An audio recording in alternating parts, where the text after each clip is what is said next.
FM, elle vous change la vie. Vous écoutez Miango FM, ce programme est une rediffusion. Seven Live, le magazine d'info et de détente du week-end sur Miango FM. Tous les samedis de 10h à 12h.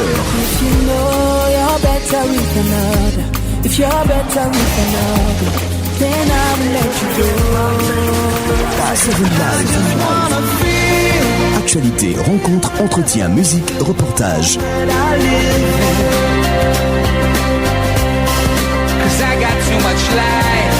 Seven Live. Roland Macaire.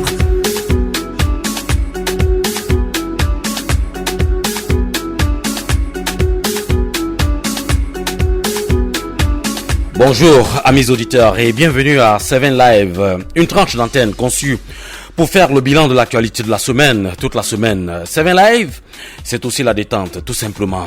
Vous êtes sur Miango FM, la radio 100% culture, et nous sommes ensemble pour 2 heures de direct intégral. Nous serons en direct à Paris avec notre correspondant Hilaire Sopi pour évoquer la fête en famille avec les Camerounais de la diaspora, avec une grosse soirée qui est annoncée du côté du Luxembourg. Il y a la plus grande actualité aussi, c'est l'amicale qui est née des judokas qui sont de l'autre côté de l'Hexagone. Voilà qui va constituer le menu. Mais avant, puisque nous parlons des tentes, on va savourer un brin de Sewet avec Richard Bona.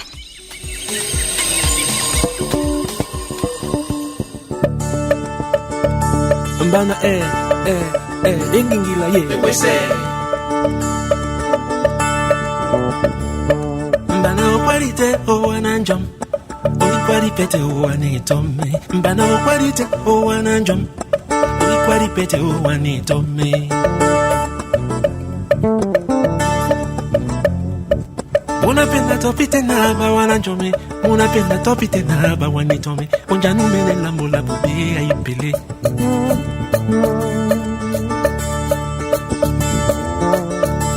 Balo balwe ikino la vumo dende toma kono Balo balwe ile mama bupe mende yende pasi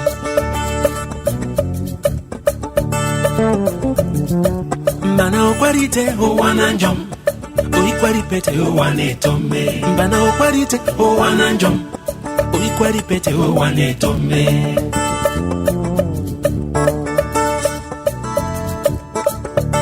Amoniko mama Nasimende ojana bina Bana bongo mulema Nasebo yende nyolabu Mimi soli mulema Nasimende ojana bina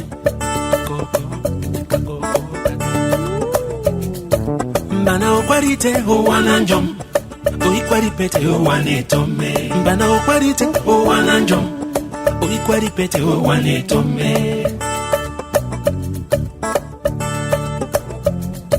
Mbana okwarite owananjom Oikwaripete owanetome Mbana okwarite owananjom Oikwaripete owanetome Mbana engingila ye Seven Live. Actualité, rencontres, entretiens, musique, reportages. Seven Live.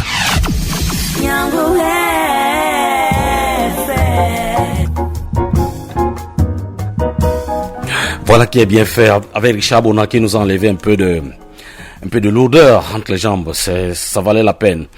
Nous marquons notre premier arrêt pour accueillir Elisabeth Ngowoum pour les grands sujets qui ont capté l'attention le long de la semaine. Bonjour Elisabeth. Bonjour Alphonse. Comment vous sentez? Assez bien ce matin. Encore que c'est un samedi, oui, vous avez savouré Richard Bona, c'est bien.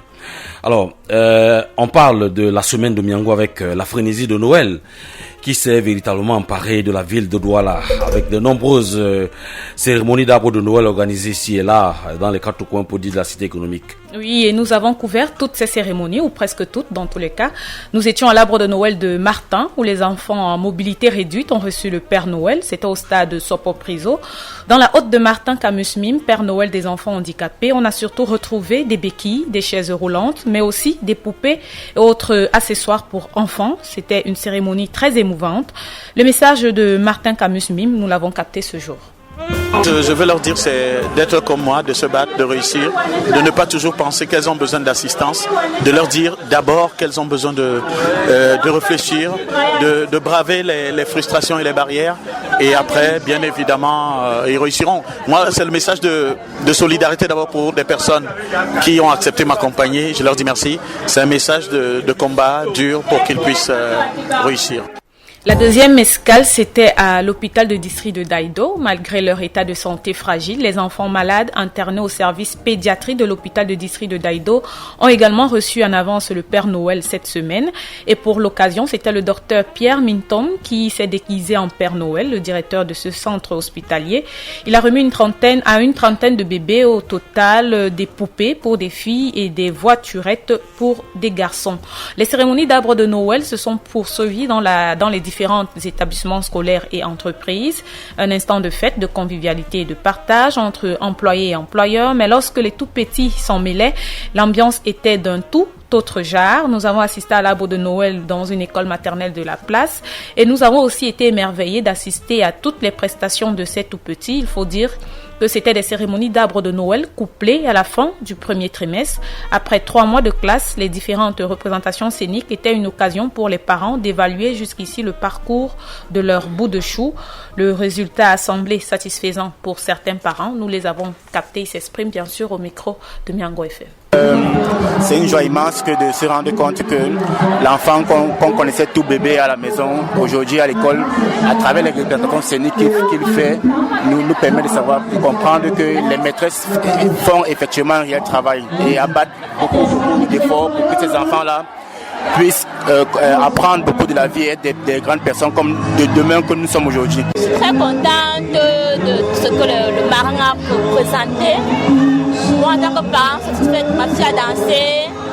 Là, j'ai vu le Père Noël là-bas, qui est couché là-bas. Ça me semblait, c'est qui, je ne sais pas trop. Mais je suis heureuse, ça me plaît. Ma fille est heureuse, si ma fille est heureuse, c'est ma joie. Aujourd'hui, de voir mon enfant pareil, vraiment, ça me fait qu'une très grande joie. Je suis très contente et vraiment que les écoles, les enseignants aillent de l'avant. Beaucoup de joie, bien sûr. Nous sommes très contents de voir nos petits bouts de chou s'amuser, s'épanouir. Ça nous fait vraiment plaisir. Et pour rester dans la thématique, je voulais le son de l'autre côté, rester dans la thématique culture.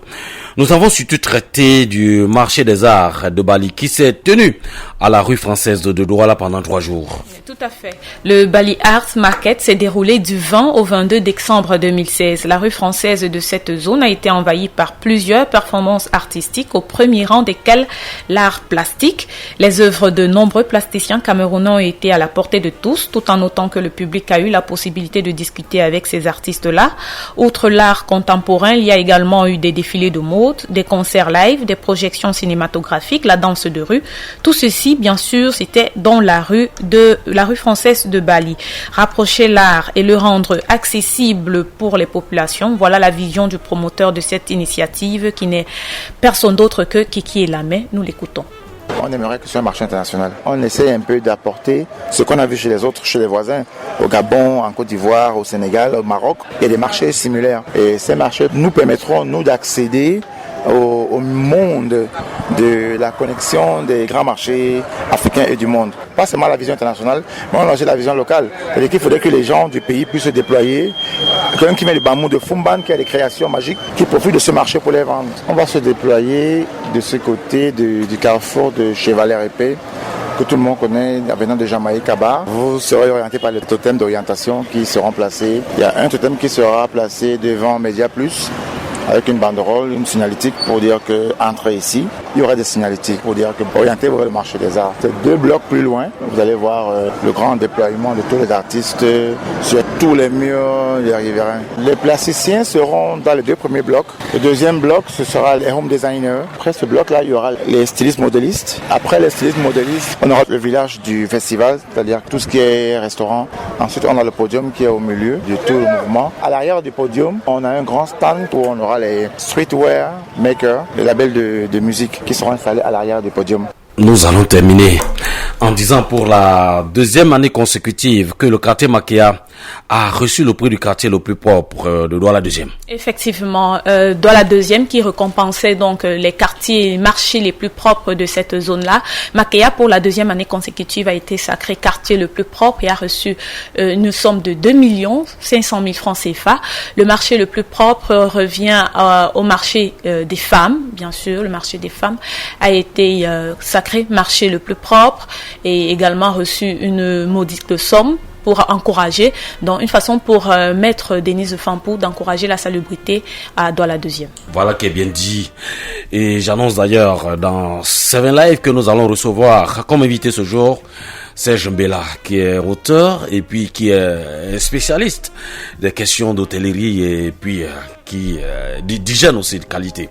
Voilà qui est bien dit. Et si je te disais Mickey? Je dirais musique. Alors, on va vous laisser en compagnie de Mickey qui chante Sokopao. Sokopao qui est resté réputé comme une société qui tournait toujours à perte. Mais vous ne tournez pas à perte. En tout cas, on vous revient.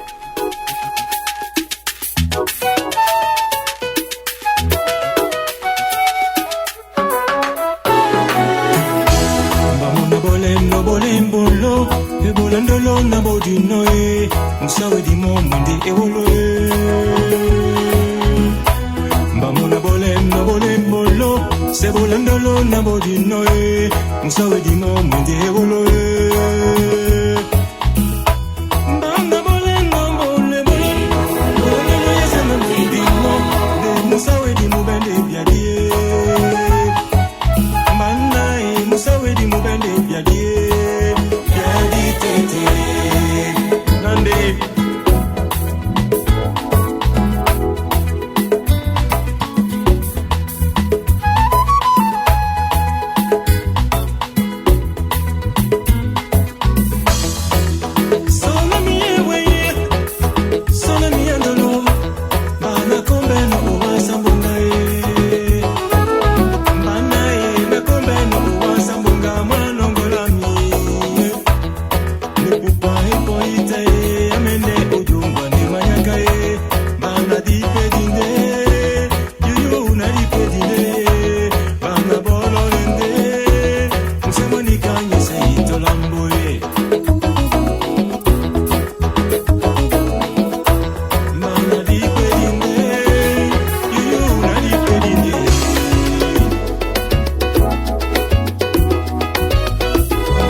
Très belle mélodie de Mickey qui est dansée par tout le monde ici. André Marikia sur la mise en onde. Ngaku qui nous balade à travers le site internet. Si vous écoutez, dites-vous que vous pouvez encore écouter en tapant seulement sur Streamim. Vous pouvez nous suivre à travers la page Facebook Miango FM, en chaîne YouTube. Vous pouvez également télécharger l'application sur www.radiostream.com Miango FM. Vous êtes là en streaming.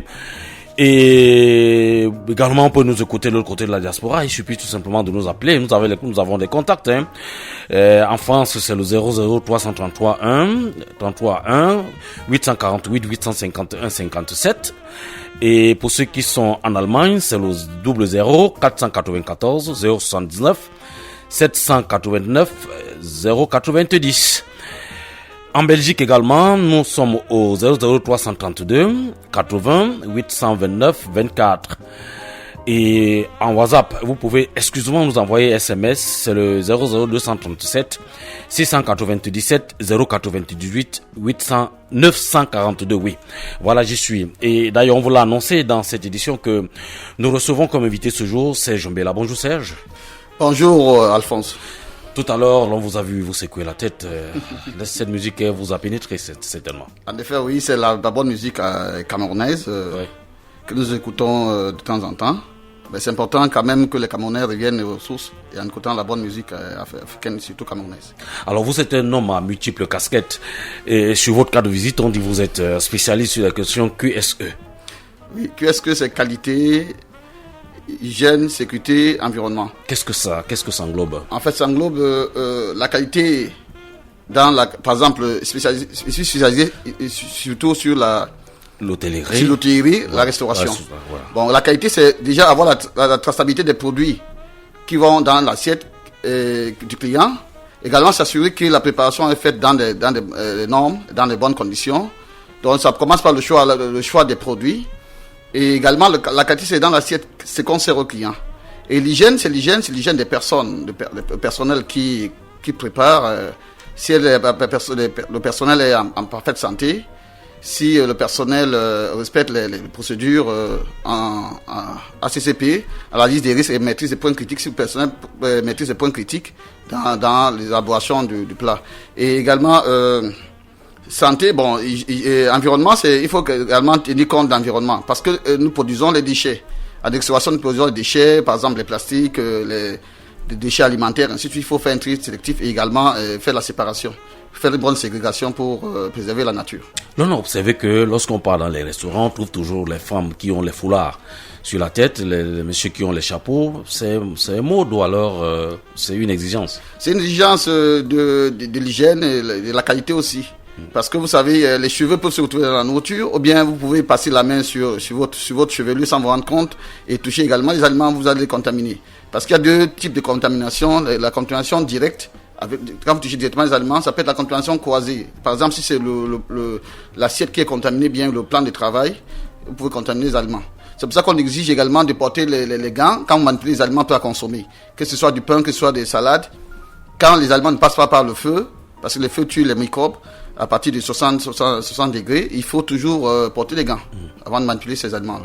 Vous qui avez été au Cameroun comme un enseignant d'ailleurs en la matière, quel est l'état que vous faites aujourd'hui de la restauration au Cameroun? Est-ce que vous avez l'impression que ça respecte les normes peut-être que vous le dites là? Il y a beaucoup d'efforts à faire, franchement. Moi je crois que sans toutefois jeter le pauvre responsable des établissements qui forment nos jeunes, ils doivent se rapprocher des professionnels, des gens formés et mettre du paquet. Parce que parfois, ils font beaucoup sans toutefois, je ne suis pas en train de les critiquer, mais j'essaie de dire des choses telles qu'elles sont. Il faut engager des professionnels qui connaissent le travail et mettre des moyens pour pouvoir former du personnel. Parce que 90% des jeunes qui sortent des écoles ne trouvent pas de boulot. Parce qu'ils ne sont pas aptes sur le marché du travail. Parce qu'ils n'ont pas une bonne formation. La formation est bâclée et les chefs d'établissement sont pressés de prendre de l'argent et puis se faire plein de poches sans tenir compte des jeunes, de l'avenir des jeunes.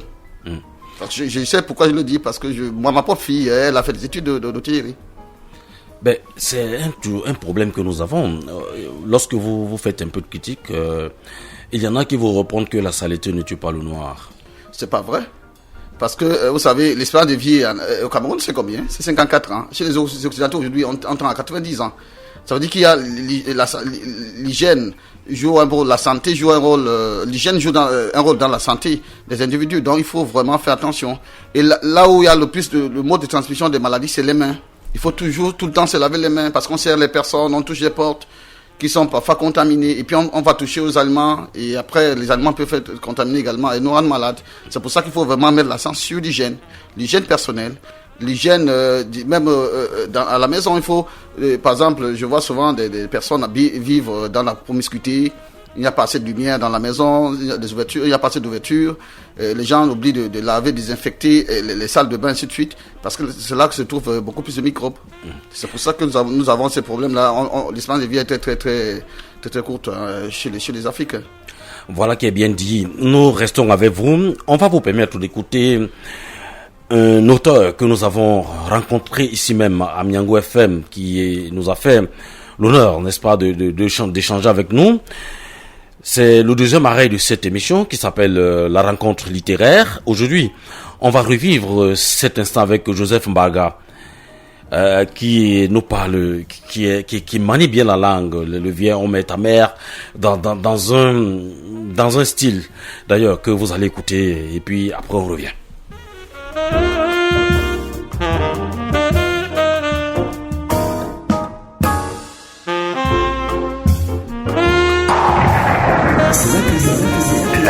La publicité sur Miango FM. At PMC, play 100 francs on football with your Orange telephone by dialing #150 PMC, be ready to win. Actualité, rencontres, entretiens, musique, reportages. 7 Live.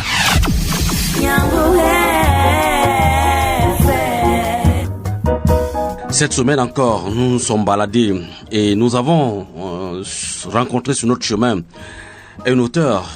Lui, c'est Joseph Mbarga, que nous avons rencontré et qui a bien voulu parler avec nous à Miango FM. Bonjour Joseph et bienvenue à Miango FM. Bonjour Alphonse, bonsoir à tous vos auditeurs. Je vous remercie pour cette invitation. Alors, vous êtes auteur de 2 ouvrages, je ne me suis pas trompé. 2 recueils de nouvelles, effectivement. Voilà. Donc, oui, vous avez, à mes auditeurs, La fin ne justifie pas les moyens, et autres petites histoires avec fin. Et encore, Le vieil homme est amer, et autres amertumes. Je dirais autres amertumes. Autres amertumes. Voilà, c'est au pluriel. Voilà, je m'étais tout petit peu mélangé après parce que les écrits sont tellement flatteurs et nous renvoient là. J'ai juste envie de savoir qu'est-ce qui vous inspire le titre La fin ne justifie pas les moyens. Alors, donc, ce recueil de nouvelles qui est le premier, en fait, donc la fin ne justifie pas les moyens. C'est le titre de l'une des nouvelles qui se trouve dans le recueil. Qu'est-ce qui justifie le titre? En fait, peut-être qu'il faut se mettre dans le contexte de toutes les histoires qui sont racontées, qui sont des histoires bien de chez nous, qui mettent en scène des personnages qui sont haut en couleur, mais qui, comme je le dis, rappellent bien des scènes de chez nous. C'est ce qui nous marque le plus, c'est que dans le passage de l'élu Élie et même du cours de théâtre à l'amphi, et un coup le coquin cocorico du coq, qui nous a, vous retracez là les affres d'une société, ou alors certains juste coutumes, ou alors certains comportements. C'est des choses vécues où on vous a dit. Je vis au Cameroun, donc.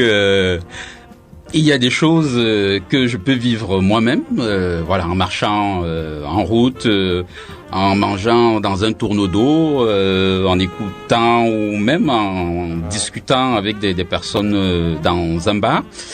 Après, ce n'est pas exactement de cette façon-là qu'elles se sont nécessairement passées, puisque le travail d'un auteur, c'est également de faire... d'y ajouter de l'imagination, en fait. Ok? Donc c'est un peu ce mélange du réel et de l'imagination qui donne ces histoires qui sont dans ce recueil. Un sous-préfet, ou alors non, un élu de la nation qui est dépossédé de ses chaussures et qui se voit marcher nu-pieds et banalisé dans un taxi. Est-ce que ce n'est pas une mauvaise caricature?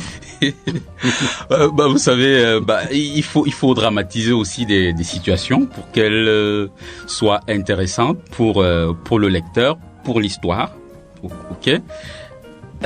Donc c'est pour ça qu'on va retrouver une situation cocasse comme celle-là, qui s'est peut-être passée, qui sait, qui a peut-être eu lieu quelque part. Alors des histoires cocasses, on n'en finit pas d'en trouver dans ce recueil de poèmes. On prend encore l'autre cas de figure avec un sous-préfet qui se voit privé d'électricité parce qu'il ne paye pas ses notes de facture, ses notes d'électricité.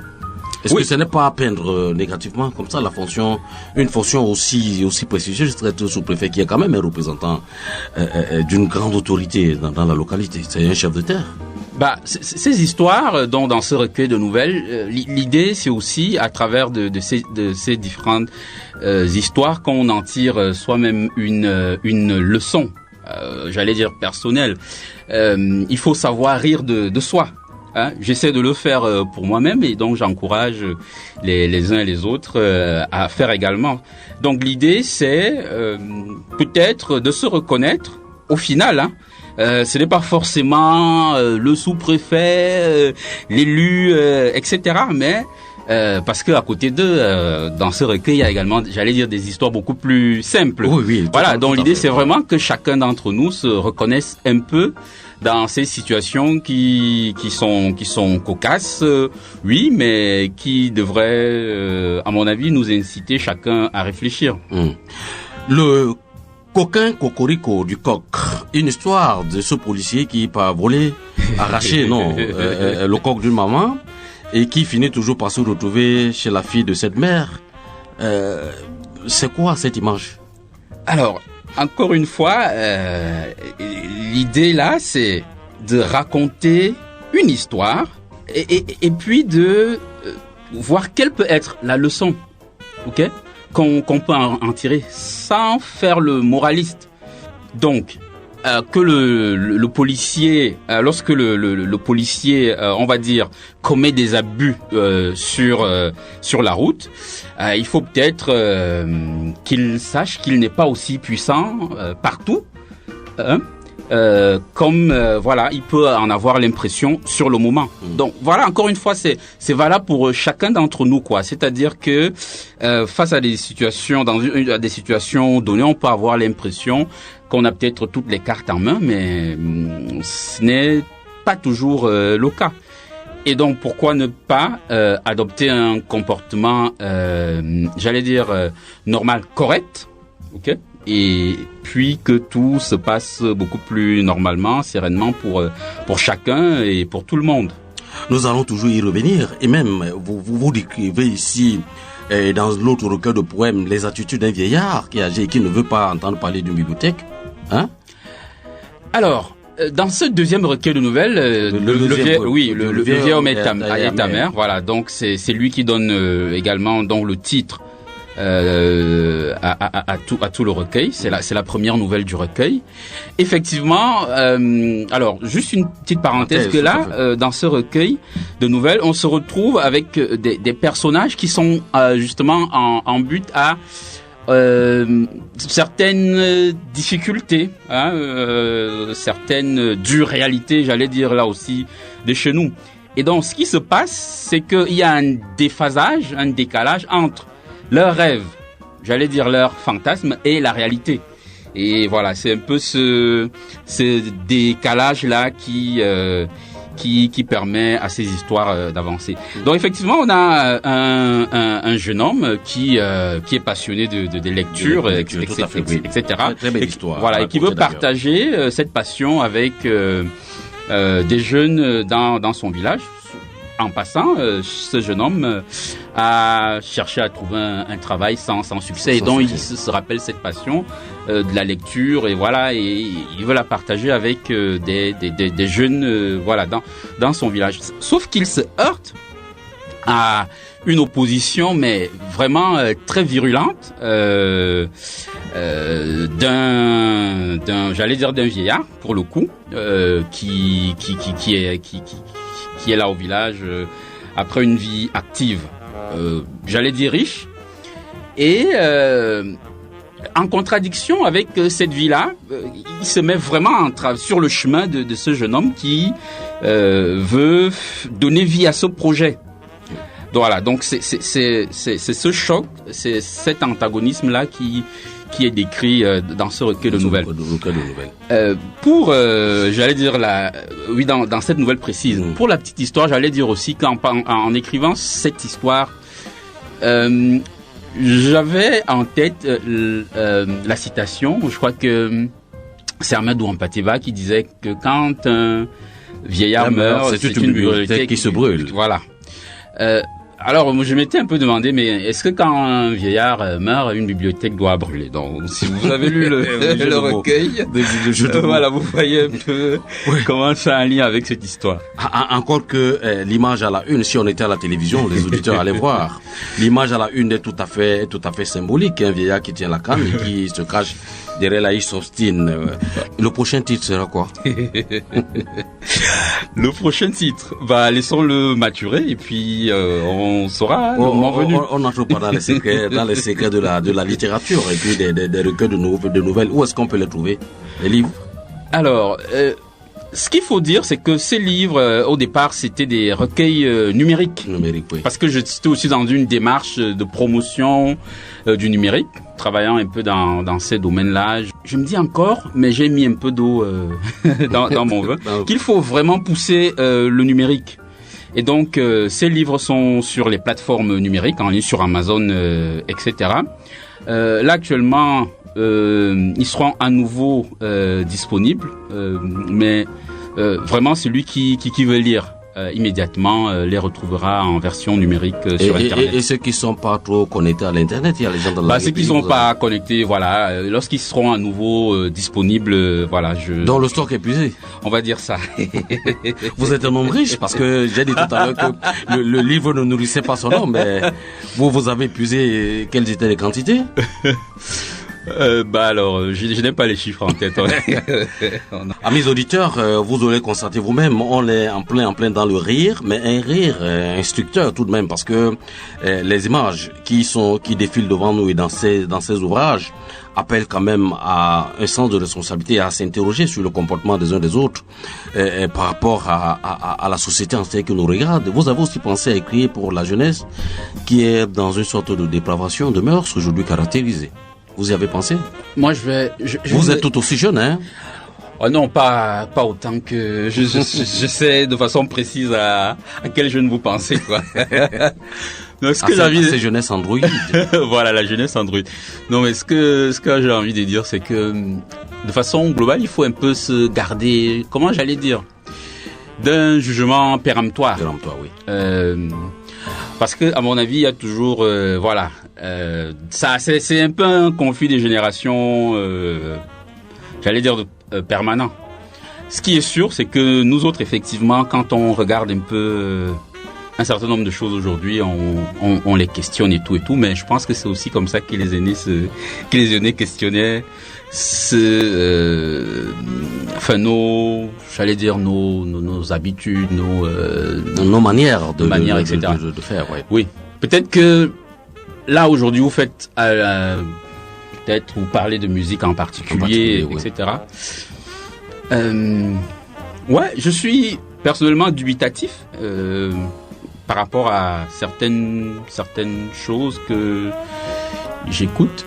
Mais il y a quelques années, j'aimais bien le rap, je continue à l'aimer. Et d'ailleurs, moi, j'ai gardé, voilà, comment dire, les artistes de rap d'il y a une quinzaine d'années, une vingtaine d'années, ils sont avec moi. Je les ai gardés. Ce qui arrive aujourd'hui, j'allais dire, je comprends un peu moins, sauf quelques-uns. Mais ce que je veux dire, c'est qu'à l'époque, les aînés aussi posaient des questions par rapport à ces trucs. Mais je suis pas sûr qu'aujourd'hui on soit complètement comment dire hors monde, hors normes et tout ça. Donc Je pense que tout ça doit être assez ordonné finalement. À mes auditeurs, vous avez suivi le rire et même l'humour de Joseph Mbarga, qui est un auteur qui nous a publié 2 ouvrages. Il est en train de préparer le 3e. Il est encore. Alphonse, c'est vous qui le dites. Hein. Et il hésite encore entre le roman et les nouvelles, et même le titre, même si là il refuse de nous le donner, mais ce n'est que partie remise. Alors merci d'avoir accepté cette invitation. On vous a arrêté du travail parce que c'était pas facile, allier les occupations professionnelles, venir se livrer à ce jeu. Mais comme vous êtes déjà ouvert au public, si vous aviez un dernier à dire, vous êtes sur Miango FM, qu'est-ce que vous allez dire aux auditeurs qui nous écoutent?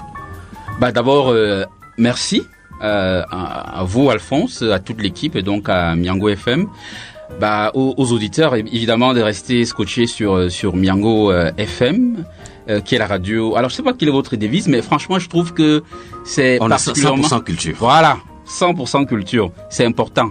Je pense qu'à côté du train-train quotidien, il faut garder une oreille sur la culture. C'est important, ça nourrit l'esprit, voilà. Alors, est-ce que à la fin, on peut quand même avoir des liens où on peut retrouver ce livre?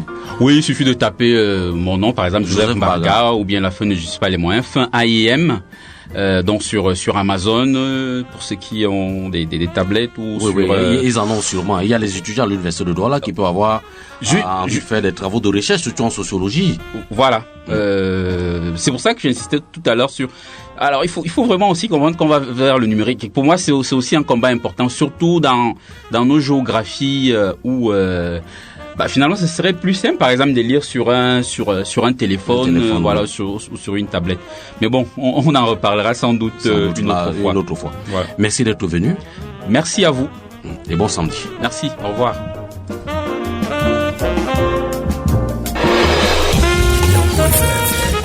Toute l'équipe, je vous souhaite un joyeux Noël.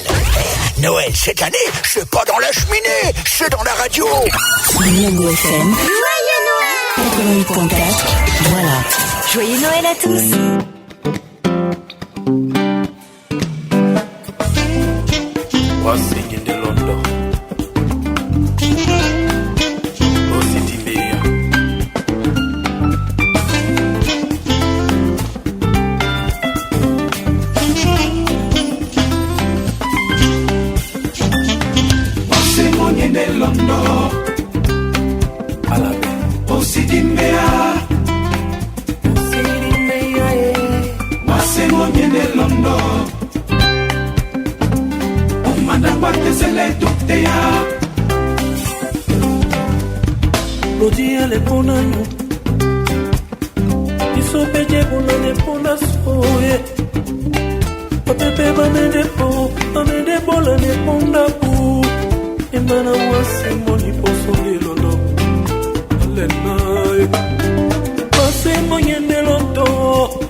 Un titre choisi à dessein,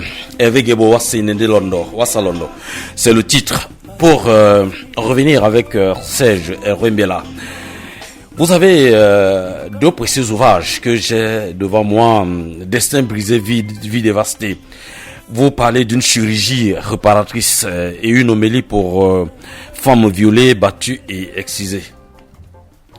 Oui, sans être féministe, j'essaie de mettre la place de mettre en place, disons, de représenter le rôle de la femme dans la société, parce que la femme représente notre maman, la mère de l'humanité déjà, et puis c'est elle qui nous donne la vie. C'est pour ça que j'essaye quand même, je mène un combat pour pouvoir la valoriser, la mettre à sa place. Voilà. Parce qu'elle mérite. Voilà, puisque vous vous caricaturez une société qui est complètement inhumaine, parce que là vous parlez des vies déchiquetées par des balles de Kalachnikov. On n'est pas au Cameroun. C'est dans quel pays ça se passe comme ça? En fait, moi, je me base sur toute l'Afrique, parce que moi, ce combat que je mène, c'est un combat universel pour l'Afrique, parce que si c'est pas au Cameroun, ça peut être en RDC, ça peut se retrouver au sud du Soudan, ça peut se retrouver en Libye. Donc, mon rôle, c'est d'interpeller nous Africains à prendre conscience de l'importance de la vie.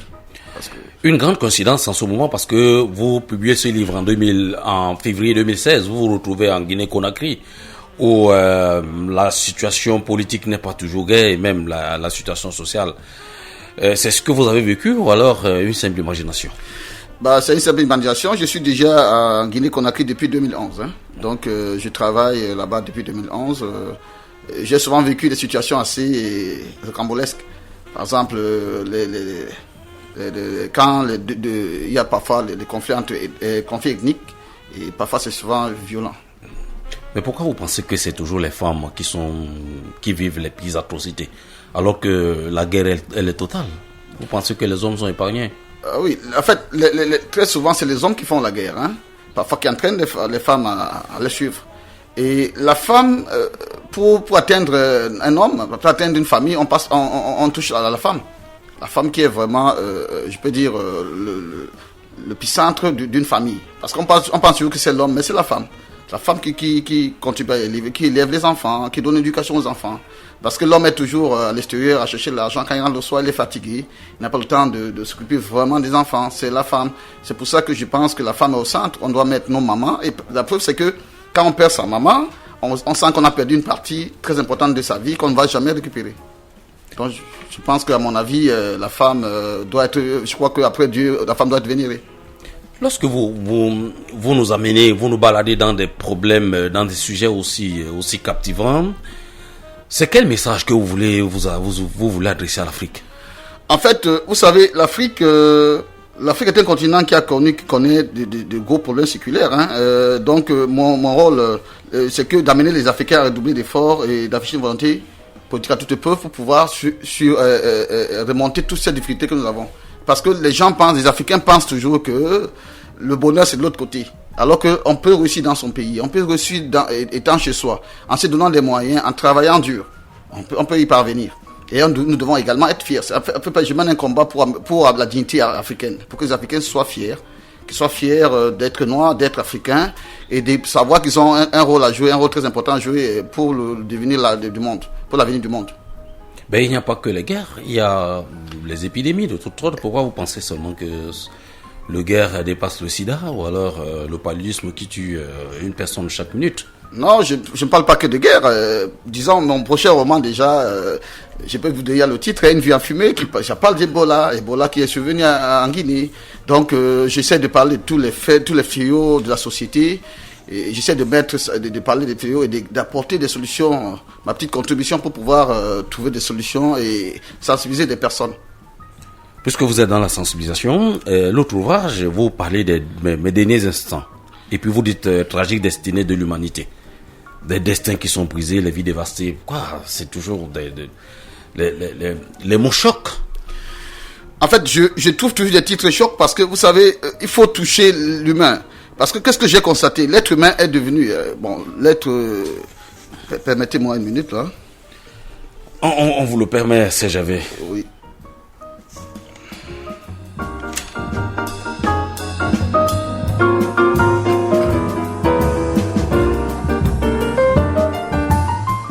Bon, je disais donc l'homme est à l'origine de sa destruction. Parce qu'on a toujours pensé que l'homme est un être supérieur. Qui Dieu a donné tout le pouvoir. Et on a constaté également que l'homme est à l'origine de la destruction, de sa destruction, de par là, la destruction de l'humanité et tout ce qui l'entoure. Il est le pire animal que la terre ait porté. Et pourtant, l'homme s'autoproclame comme un être supérieur, ces gens au sommet de l'évolution. Alors que, vous savez, c'est pour ça que j'essaie d'interpeller les personnes pour montrer la bestialité de l'homme. Parce que ce que nous vivons dans le monde entier, vous voyez des infos tous les jours, c'est toujours des violences, des gens qui se font sauter, qui brisent des vies. C'est pour ça que mon rôle, en fait, le combat que je mène, c'est d'interpeller les personnes à prendre conscience que la vie est très importante. La vie humaine n'a pas de prix. Il faut la préserver. C'est pour ça que la plupart de mes titres sont un peu plus chocs. Tout ce que je publie, c'est un peu plus choc. Et puis à la fin, j'essaie de tout décentraliser. Je parle de la paix, de l'amour, du pardon, des valeurs qui sont importantes pour tout être humain. On reste sur vos derniers instants. D'ailleurs, vous dites que je suis déçu, triste, en colère. Je vois les gens qui fuient les famines. Je vois les maladies incurables partout, la mort, la destruction. Et vous continuez encore plus loin. Vous dites que si Dieu est amour et tout puissant, qu'il peut tout changer, pourquoi n'intervient-il pas? Et là, on voit que vous êtes pessimiste. Vous ne croyez pas en vous? Non, en fait... vous dites que où est Dieu? Vous posez la question. Ah oui, où est Dieu? Parce que, vous savez, l'approche que j'ai faite, c'est que l'homme s'est détourné de Dieu. L'homme s'est détourné de Dieu en pensant qu'il était plus puissant que Dieu. Et maintenant, il décide de faire ce qu'il veut. Il ne croit plus en Dieu, il ne fait plus la volonté de Dieu. C'est pour ça que tout ce que nous vivons nous arrive aujourd'hui. Parce que les hommes se sont détournés. Vous voyez, moi, si j'ai la peur de Dieu, la crainte de Dieu, je ne peux pas vous voler, je ne veux pas vouloir du mal. Je ne veux pas chercher à vous détruire. Par contre, comme les gens sont détournés de Dieu, Dieu leur a également tourné le dos. C'est pour ça qu'il y a tout ce que nous vivons aujourd'hui. C'est ce que j'essaie de démontrer. Vous avez tellement peur jusqu'à vous questionner en disant si les cieux étaient-ils vides? Non, c'est pas la peur, au contraire, j'essaye déjà, parce que là, dans l'œuvre, je parle de Satan. Je parle de Satan, parce que Satan intervient. Satan dit, pourquoi, parce qu'il y a quelqu'un qui va l'interroger, pourquoi est-ce que tu détruis le monde, tu as détourné l'homme? Il dit non, il a constaté que l'homme était plus cruel que le monde, plus que tout, et c'est pour ça qu'il a essayé, il l'a attiré vers lui pour qu'il ne soit pas détruit tout seul. Parce qu'il a trouvé que l'homme, l'être humain, en général, était était cruel et méchant. C'est pour ça qu'il a attiré vers lui. Donc, en fait, c'est ça. À la fin, ça dit Dieu aujourd'hui observe. Il a travaillé là, il observe les hommes. Et c'est Satan qui a pris le pouvoir. Et Satan, quand on ne vient pas vers lui, il ne vous cherche pas. Hein. Si vous êtes pauvre, vous marchez dans vos pauvretés, il n'a rien à cirer. Mais à partir du moment où vous venez vers lui, il va vous donner des conditions. Vous voulez changer votre vie, vous voulez être riche, vous voulez avoir n'importe quoi, il va vous donner. Mais il y aura des conditions. On va continuer avec vous, le temps pour nous de suivre l'invité, l'interview de la semaine, pas l'invité, l'interview de la semaine. On va revenir sur le professeur Louis-Richard Ndiok, qui est directeur de l'hôpital à Kentini. C'est à la demande de nos auditeurs qui à la veille des fêtes de fin d'année et ses corollaires annexés qu'on a souvent enregistrés. D'ailleurs, vous êtes de ceux qui pensaient qu'il faut bien manger et manger modérément. Tant pis, bon. Il dit, on l'a donc rencontré pour essayer de voir et comprendre un peu quelques petites dispositions et même savoir s'il y a des centres nécessaires à même de prendre en charge ceux qui vont vivre ces moments douloureux. Hein. On a les ballonnements, on a les maux de ventre, avec tout ce qu'il y a comme excès, ceux qui sont suralcoolisés. On dirait que ça ne quitte pas la tête des hommes. On va écouter le professeur Louis-Richard Ndiok, directeur de l'hôpital à Kentini. Bonjour professeur Louis-Richard Ndiok et merci de répondre à nos questions. Nous sommes au terme de la semaine de la Kentini qui a été lancée depuis lundi dernier sous le thème éthique et performance pour la santé des populations.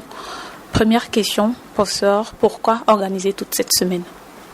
Bien, nous avons organisé une semaine d'activité qui poursuit deux objectifs. Le premier objectif, c'est ouvrir les portes à l'hôpital de la Kentini en mettant à disposition du public un certain nombre d'activités telles que le dépistage des cancers du col de l'utérus, le dépistage du VIH. Et puis deuxièmement aussi, le deuxième objectif, c'est de faire en sorte que le public découvre la Kentini nouveau, la nouvelle dynamique à l'intérieur de l'hôpital La Kentini. Traditionnellement, la Kentini a une fête annuelle du personnel pour célébrer l'excellence parmi le personnel et dire au revoir aux retraités. Cette année, nous avons innové en incluant une semaine d'activité et le clou de la semaine d'activité, ce sera cette journée de célébration de l'excellence et d'adieu aux retraités. Voilà un peu les raisons qui ont motivé la mise sur pied d'une semaine d'activité. Okay. Parmi les activités qui sont menées au courant de cette semaine, nous avons la formation des mototaximans au premier secours, nous avons les dépistages comme vous l'avez énuméré tout à l'heure. Pourquoi la cible des mototaximans? Qu'est-ce qui justifie le choix? Bien, la Cantiné héberge en son sein le service d'action médicale d'urgence, le SAMU. Donc, le directeur de la Cantiné est président du comité de gestion du SAMU. Et le coordonnateur du SAMU sur le plan opérationnel est le médecin anesthésiste réanimateur en la personne du docteur Mekolo qui travaille à l'hôpital de la Cantiné. Nous avons donc voulu avoir des relais dans la communauté, notamment en matière de prise en charge des accidentés de la voie publique. Nous avons pensé que les mototaximens pouvaient être un bon relais pour administrer les premiers secours sur le site de l'accident. Car voyez-vous, il existe des normes scientifiques pour les premiers secours sur le site de l'accident. Et ça va conditionner la qualité de la prise en charge initiale sur le site de l'accident, va conditionner la survie du patient. Nous avons donc pris comme relais les mototaximans pour deux raisons. Ils sont d'abord eux-mêmes fréquemment sujets à des accidents. Et dès qu'il y a et pour les autres usagers de la voie publique, ils peuvent être, s'ils sont formés, de bons relais pour la prise en charge. Et très souvent, nous avons remarqué sur le terrain qu'il y a plutôt un attroupement négatif autour d'un accidenté, et il y a plein de mototaxis autour, et ils ne font pas toujours ce qu'il faut avec la cohérence scientifique qu'il faut. C'est pour ça que nous avons commencé à former les mototaximans. Mais ce n'est que le début. Nous allons former comme ça plusieurs séries de mototaximans.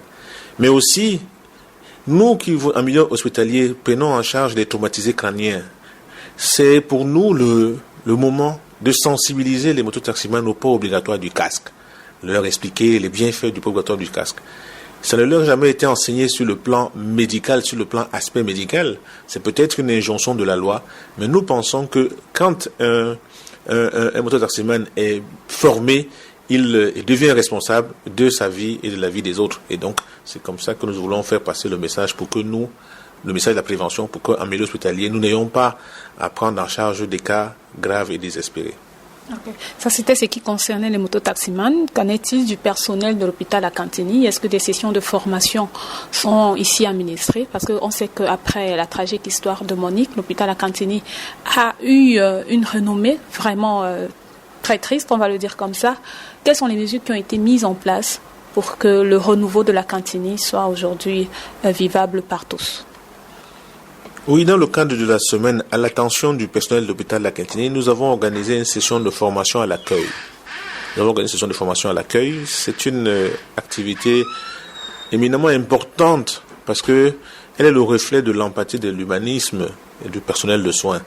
Nous avons été, au hôpital de la Cantigny, décriés par rapport à des comportements, j'ai envie de dire, qui n'ont pas de compassion vis-à-vis du patient, des propos désobligeants, des propos discourtois. Donc, nous avons commencé donc la sensibilisation en interne et former le personnel sur la nécessité d'un bon accueil. Mais ceci rentre en droite ligne par rapport à une campagne menée à l'intérieur de l'hôpital de la Cantigny que nous avons appelée la lutte contre les mauvaises pratiques. Vous voyez, l'hôpital de la Cantigny est placardé d'oriflammes sur lesquels nous rappelons les 10 commandements. Les 10 commandements en termes de mauvaises pratiques, et nous les dénonçons. Nous les affichons pour que le public puisse les dénoncer en appelant des numéros à l'intérieur de l'hôpital mis à leur disposition vers des numéros qui sont des numéros qui vont réceptionner les messages qu'ils vont dénoncer. Donc, c'est toujours avec l'obsession d'un meilleur accueil à la Cantigny, d'une meilleure empathie. Pour terminer, nous avons même créé un bureau spécialement dédié à l'accueil et à l'orientation des patients qui est juste à l'entrée de l'hôpital de la Cantigny. C'est un bureau accueil et orientation parce que l'hôpital de la Cantigny est sur 9 hectares, l'hôpital est pavillonnaire et dans les dédales et le labyrinthe de la Cantigny, c'est très vite que le patient est perdu. Il était de bon ton que nous puissions en interne être outillés à l'accompagnement et à l'assistance des patients qui rentrent à l'hôpital de la Cantigny. Un message envers le public. Qu'est-ce que vous attendez des populations de la ville de Douala en particulier? Mais nous sommes en train de dire à l'hôpital La Cantigny, et vous m'en donnez l'occasion, au public de l'hôpital, la ville de Douala et aux patients de l'hôpital La Cantigny, nous sommes en train de leur dire et l'occasion est bonne, qu'il n'est pas interdit de tomber, mais il est interdit de ne pas se relever. L'hôpital La Quintinie est tombé. Aujourd'hui, l'hôpital La Quintinie s'est relevé. L'hôpital La Quintinie est de retour. Et la gestion de la catastrophe des accidentés de Camraille venus à l'hôpital La Quintinie prouve à suffisance que La Quintinie est de nouveau fréquentable. Donc j'ai envie de leur dire, tout n'est peut-être pas parfait, mais la dynamique est mise en place. La dynamique d'un hôpital fréquentable est mise en place. Ils peuvent revenir, revisiter La Quintinie. Je vous remercie. Merci à vous d'avoir répondu à nos questions pour cela.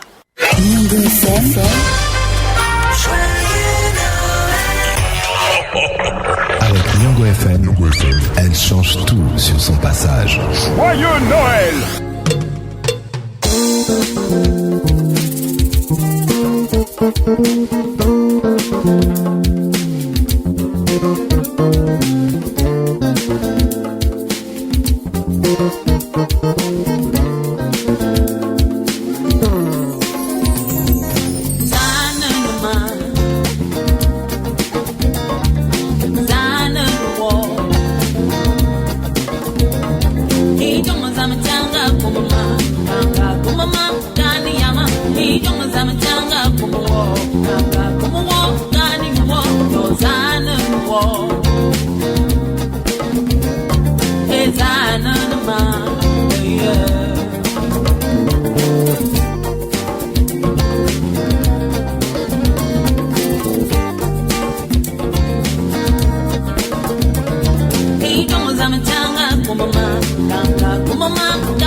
Retour sur ce studio avec notre invité Serge Hervé Mbela.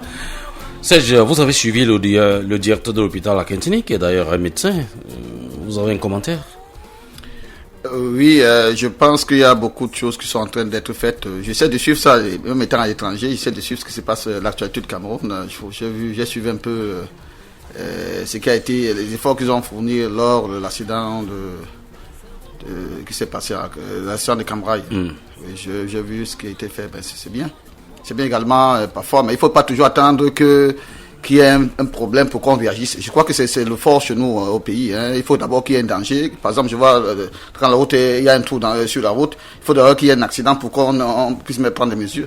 Il faudrait toujours prévenir les accidents, bien les dangers en réagissant rapidement dès qu'il y a une anomalie quelconque sur Comment vous avez vécu ces moments, vous qui étiez à l'étranger? C'était douloureux. Vous savez, quand on est à l'étranger, on a plus de nostalgie du pays et tout ce qui se passe, on ne souffre peut-être même plus que ceux qui sont au pays, quoi. C'était vraiment très douloureux. Je ne sais pas si on va se remettre de sitôt. Serge Mbela, si je vous parlais Haïti, oui. Si je disais Haïti. Haïti, vraiment, pour moi, c'est vraiment, en tant que noir, c'est beaucoup de souffrance, de souffrance pour un peuple, Et c'est pour ça que mon dernier roman, là, j'ai pris l'exemple de l'ouragan à Mathieu, parce qu'il fallait, j'ai commencé par ça pour interpeller le monde. Parce que c'est le pays le plus pauvre du continent américain. Rien n'est fait pour pouvoir améliorer les conditions de vie de tous ces gens qui souffrent. Et quand je lisais j'ai lu quelque part qu'ils ont payé pendant près d'un siècle de l'argent à la France parce que à cause du fait qu'ils ont voulu avoir leur indépendance, il n'y a rien en retour. C'est un peuple vraiment maîtris et ça me fait vraiment mal. Moi, je n'aime pas voir les gens souffrir comme ça, rien n'est fait. Et c'est pour ça que quand vous disiez le roman à la fin, je parle de quand vous amassez autant de richesses et que vous vivez seul, vous êtes tous riches et que tout autour de vous, les gens sont pauvres, ça ne sert à rien. c'est quand on partage le peu qu'on a, la richesse qu'on a, en rendant les gens heureux, qu'on est également heureux. Vous vous trouvez où à l'époque pour parler de Haïti? Parce que lorsqu'on lit, on entre dans vos écrits, on voit que vous consacrez une partie importante à Haïti. En effet, non, j'ai fait des recherches personnelles et puis après l'imaginaire, j'ai imaginé une situation et puis après que j'ai écrit. Je n'étais pas personnellement à Haïti, mais j'ai imaginé et puis après j'ai écrit pour interpeller les personnes. C'est pour ça que j'ai parlé également du tremblement de terre qui a eu lieu en 2010. Et 6 ans après, rien n'est fait. Les gens sont encore dans la pauvreté. Franchement, le choléra et tout le reste. Donc, c'est terrible quand même. Hein. Et pendant que certaines personnes vivent dans une richesse ostentatoire, je sais pas. Honnêtement, l'être humain, là, il va. Parce que même si on va dire, les gens ont fait des efforts pour devenir riches, mais il faut également penser aux pauvres. Tous ceux qui souffrent. Donc, c'est pour ça que j'ai vraiment mis l'accent sur Haïti. Parce que je vous ai dit, moi, mes écrits, les œuvres que j'écris, je mène un combat pour l'égalité, pour la justice, pour la paix. Et c'est pour ça que quand j'écris pour interpeller les personnes. Parce que si tout le monde est bien, qu'est-ce qu'on va raconter? Il faut conscientiser les personnes pour que un effort soit fait, quoi. Est-ce que c'est l'humanité qui est la cause des drames que vit Haïti aujourd'hui? En partie, c'est des hommes déjà. Et puis l'humanité aussi, vous se trouve dans un endroit où c'est dangereux. Il y a tout le temps des cyclones, il y a les tremblements de terre. Là, ils ne peuvent rien faire. Le pays a été bâti sur un lieu où il y a tout le temps des tremblements de terre. Et là, il faut prendre des mesures, c'est-à-dire que prévoir. Parce que très souvent, comme l'ouragan Mathieu la dernière fois, les autorités n'avaient pas pris les mesures. Alors qu'ils étaient prévenus, rien n'avait été fait à titre préventif. Et quand c'est arrivé, ils ont levé les bras, ils ont dit qu'ils n'avaient pas les moyens. Je ne les critique pas, mais je dis quand même les choses telles qu'elles sont. Parce que moi je lis, j'essaie de savoir ce qui se passe. Et c'est pour ça qu'il faut qu'ils prennent conscience que comme ils sont dans un pays, une zone sismique, ils doivent prendre des mesures pour que ça ne se répète pas. Comme par exemple le Japon a pris les mesures, le Japon prend les mesures en aval pour pouvoir circonscrire à tout danger. Et pour pouvoir évacuer les personnes au temps opportun. Le Japon, c'est quand même un pays très développé et qui est organisé. Vous allez le comparer à Haïti? Non, je ne veux pas le comparer à Haïti, mais je dis quand même que les mesures, déjà de former le personnel sur la survie, comment procéder en cas de danger, c'est important déjà. Parce que je crois que ça peut sauver les vies si les gens savent quoi faire en cas de danger. Mais rien n'est fait. Bon, moi je crois que sans toutefois jeter le pop sur le noir, nous on passe nous lamenter à prier Dieu, à penser que Dieu va venir faire le travail pour nous, non? On doit prendre des mesures, nous prendre la main et trouver des solutions. Quitte à ce qu'on en demande de l'aide aux autres. Comment vous réalisez face à cette image qui a défilé dans les télévisions étrangères où on a vu l'aide envoyée aux populations haïtiennes se détourner, alors être confisquée par l'élite qui ne renvoie pas toujours ça à la cible? Qu'est-ce que ça vous dit? Ça vous fait quoi? Ça me fait très mal parce que vous savez, c'est ce qui se passe réellement. Hein. Très souvent ici, que c'est pas seulement en Haïti, ça se passe également, même chez nous au pays. Ça s'est passé lors de le lac Nyos, quand il y a eu lac Nyos un peu partout. Les gouvernants détournent les aides des populations, certains s'enrichissent, c'est une occasion pour eux. Le malheur des uns faisant le bonheur des autres, ils s'enrichissent, et alors que le peuple souffre. C'est pour ça qu'il faut vraiment que les autorités prennent des dispositions pour pouvoir sanctionner ces personnes qui se comportent de la sorte. Parce que vous n'allez pas vous enrichir sur la souffrance des hommes. C'est tout ça que j'essaie de dénoncer également dans mes écrits, parce que l'être humain, moi je pense que les gens pensent qu'être riche, c'est avoir une grosse voiture, des maisons un peu partout, des grosses voitures, des maisons un peu partout, un compte bancaire rempli, non? Le bonheur, c'est pas ça le bonheur. Le bonheur, c'est de partager tout ce qu'on a et rendre heureux tous ceux qui sont autour de nous, et nous également on est heureux. Ça fait à peu près ça, quoi. Vous avez l'impression que vous êtes le premier à parler de ces questions? Pourquoi vous venez encore? Est-ce à dire que les autres n'ont pas fait avant vous? Moi, je crois que je ne suis pas le premier à parler de cela, mais je crois que les gens ont presque tout abandonné. Aujourd'hui, l'individualisme domine sur tout. Qu'est-ce que ce soit... On a perdu vraiment le bon sens de stabilité que nous Africains nous avions avant. Aujourd'hui, les gens sont individualistes, même dans des familles. Quelqu'un, il pense qu'à lui et sa femme, ses enfants. Alors qu'à l'époque, les cousins des frères, on n'appelait même pas frères cousins. On était frères. On n'a pas oncle, c'était papa. Aujourd'hui, ça n'existait pas. Et aujourd'hui, les Africains ont perdu vraiment l'essence même, la quintessence même de l'Africain que nous sommes.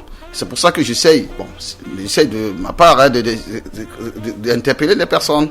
C'est pas que je veux pas obliger les personnes à changer, mais j'essaye de faire, de leur ramener à la triste réalité que nous sommes des Africains et on peut pas devenir comme les Occidentaux, vivre comme les Occidentaux. Parce que je vois surtout ici en Afrique centrale, les gens ont perdu vraiment la tradition, la culture. En Afrique de l'Ouest, ce n'est pas le cas. Moi, les gens s'asseyent toujours autour d'une assiette, ils mangent, que ce soit le plus riche, le plus pauvre, dans la même assiette, ils mangent avec les mains, ils se saluent, ils s'embrassent, ils prennent des nouvelles. Mais ici, chez nous, ça n'existe pas. Tu vois ton voisin le matin, tu peux même pas lui dire bonjour. Donc, c'est tout ça que nous avons perdu. Et nous, c'est seulement en Afrique centrale, parce qu'ailleurs, c'est pas le cas. En Afrique centrale, les gens se sont acculturés de telle sorte qu'ils ne savent même plus ce qu'ils sont. La faute à qui? La faute, déjà, l'éducation de base des parents. Ensuite, également, l'éducation nationale, parce que les enfants, nous, quand nous étions à l'école, on nous apprenait la morale, on apprenait... il faut apprendre l'histoire, la grande histoire de l'Afrique aux enfants. L'art africain aux enfants, comme ça, en grandissant, ils ont ces valeurs-là, ils vont les développer. Mais aujourd'hui, c'est pas ça. On bourre les enfants avec... Je ne suis pas là pour critiquer, mais j'essaie de dire les choses telles qu'elles sont. Parce que j'ai une autre vision, moi qui viens de l'extérieur, qui va à l'extérieur, je vois comment c'était une réalité du Cameroun. Et les enfants sont bourrés, on les forme, on les fait une formation classique. Et en oubliant ce qui va les former, qui fera d'eux des vrais hommes demain. Des hommes dignes et fiers. C'est ça qui nous manque, nous, Africains. Nous sommes des êtres frustrés et nous ne sommes pas très fiers. Quand nous sommes face aux Occidentaux, on est aux Européens, on s'est fait toujours petit. Quelle que soit même la formation, même le niveau que nous avons, j'ai remarqué ça, j'ai constaté un peu partout. Même en Afrique de l'Ouest? En effet, oui. Partout. Le noir se sent toujours... il a un complexe d'infériorité. Et comme le blanc, le complexe de supériorité, quel que soit même le plus petit blanc, mais quand il est face à un Africain qui est parfois instruit, il y a toujours ce problème-là. C'est ça que j'essaie parfois de dénoncer, de décrire dans mes romans.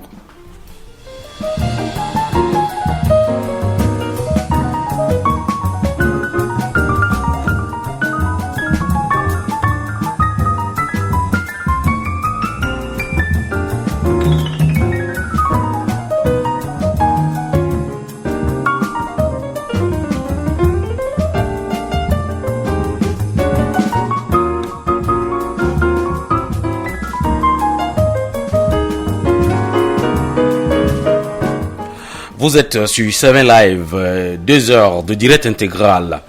Notre invité ce jour, c'est CGV Mbela.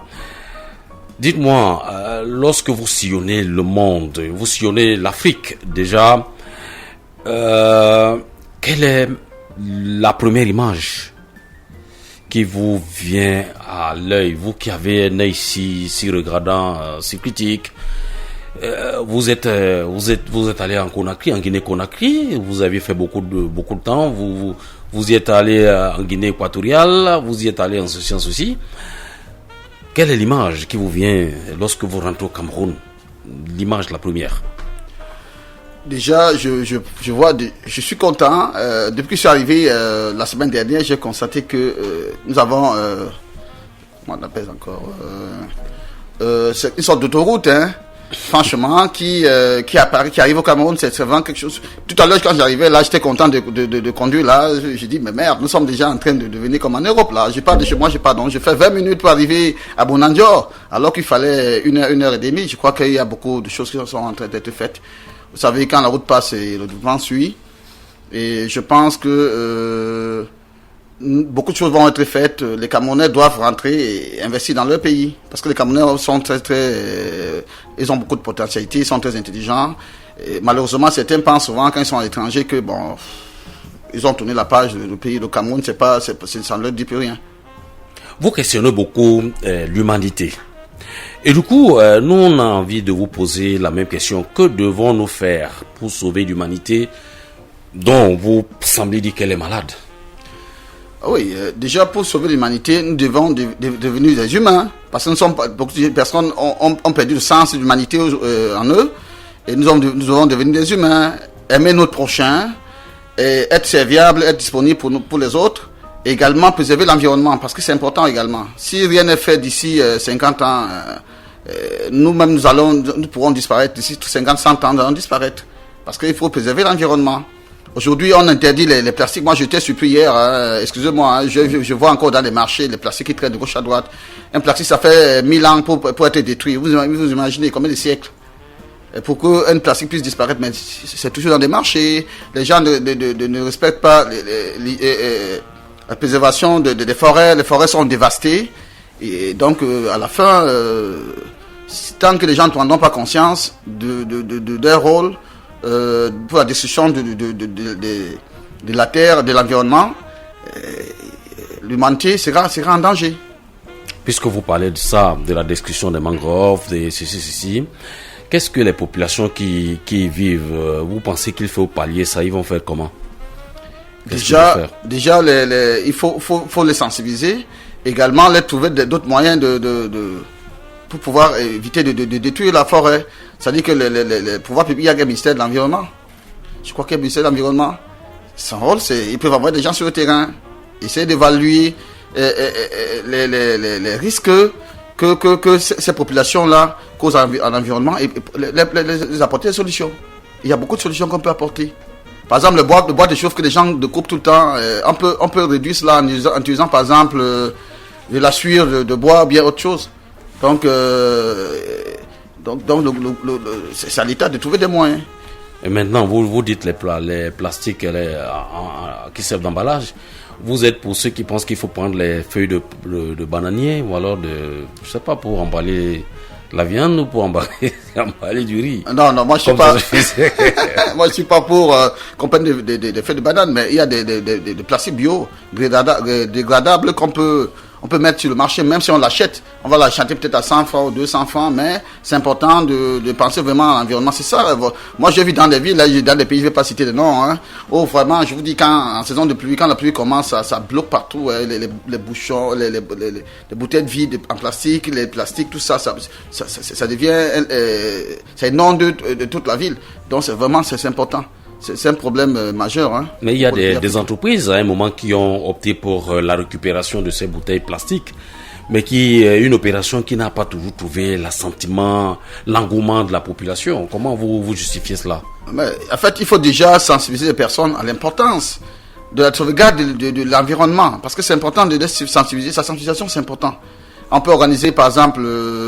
Des séminaires, on a vu dans des quartiers pour inviter les populations autour du bloc bien chef du quartier, qui va essayer de sensibiliser ces populations, et également mettre des poubelles appropriées et dédiées pour la ségrégation des déchets, ainsi de suite.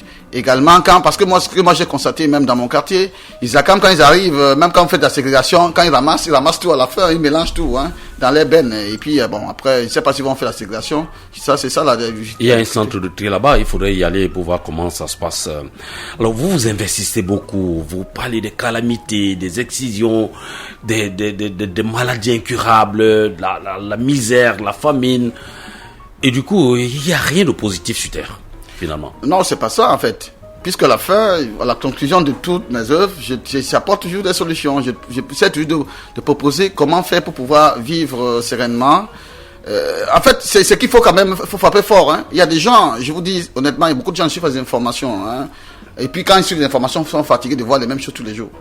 Ouvrez les chaînes de télé, vous allez voir si c'était pas un attentat, c'est peut-être on a bombardé dans un pays ou un truc. Donc ça, les gens sont fatigués de cela. Et il faut aujourd'hui qu'on puisse prendre conscience et trouver des solutions. Parce que ça ne meut plus les gens. Hein. Quand on voit ce qui se passe dans le monde, ça ne veut plus. Mais il faut pouvoir prendre conscience. Il faut savoir que nous sommes des humains. Et tout ce qu'on peut amasser sur la terre, on va tout laisser, hein. Tout n'est que vanité. Alors, si le peu de temps qu'on a sur Terre, il faut quand même se rendre utile et faire du bien. Puisque vous parlez d'utilité, on va souffler, on prend un verre d'eau, en vous laissant savourer également Martino Ngale. Vous connaissez? Non. C'est l'occasion pour vous de suivre un peu et puis on revient.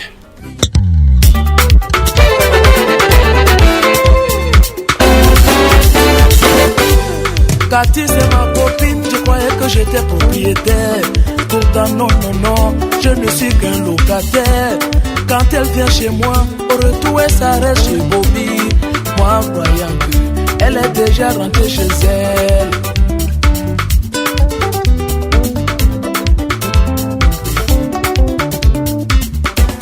Cathy c'est ma petite, je croyais que j'étais propriétaire. Pourtant non, je ne suis qu'un locataire. Quand elle vient chez moi, au retour elle s'arrête chez Eric. Moi croyant qu'elle est déjà rentrée chez elle. Aïe moulé maïe, pourquoi tu me fais ça? Obina bana tonti wae bébé oh. Pourquoi tu me fais ça? Tu sais bien que je suis fou de toi. Ouais, ah bébé Kosso, on s'engalait. Roger manda pas bien quoi dire. Mon mental, on bon Mbappé on est. Napoli mo messe na messe de mon amoto wata kisendembaye. Wa isona kati, wa boy se pompa jo. Na boy tembo wanyo, ba malangyane ba notiti. Ba na kuja wasawa wembo wa Bobby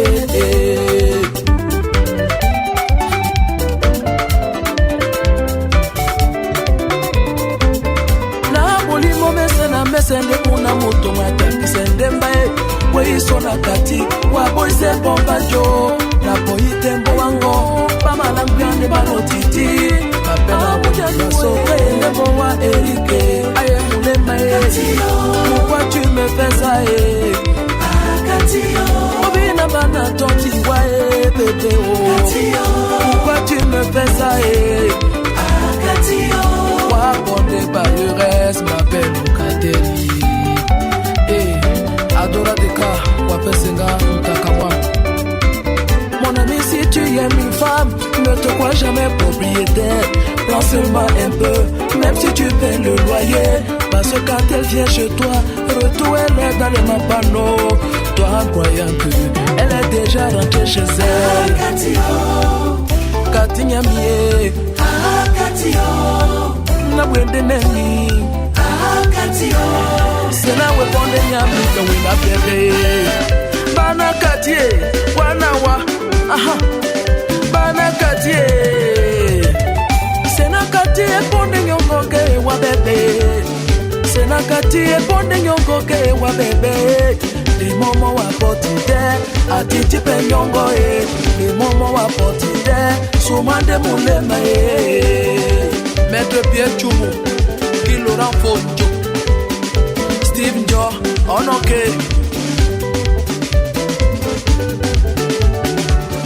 Senakati e bonde nyongo ke wa bébé. Senakati e bonde nyongo ke wa bébé. Les moments wa potide, atiti pe nyongo les moments wa potide, soumande moulema Attends na Monique, mais elle s'en fout. Longue d'idée na mene, c'est toujours Cathy. Attends na Monique, mais elle s'en fout. Watimba ne locataire, mon père va y rester. Et badja bande babi mousongi, qu'est sous la mort de la peau. Angwa, ungwa, angwa, soso. Angwa, ungwa, angwa, soso. Ajo flamalo komongo Aye bona miena Thompson onyola Cathy. Nonde ya nasiba bukate nyola sona Cathy. Na mope mabwe to madedi mona malande mope mabwe to madedi mona kusanu pepe ekolo malati oyofe bana pona miena Thompson onyola Cathy. Nonde ya nasiba bukate nyola sona Cathy. Na mope mabwe to madedi mona malande mope mabwe to madedi mona kusanu pepe Cathy Nyamie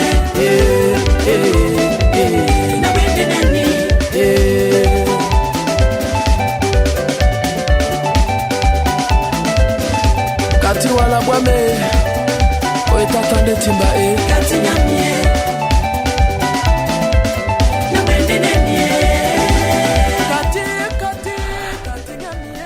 Martino Ngale, Serge Vimbela, vous avez suivi?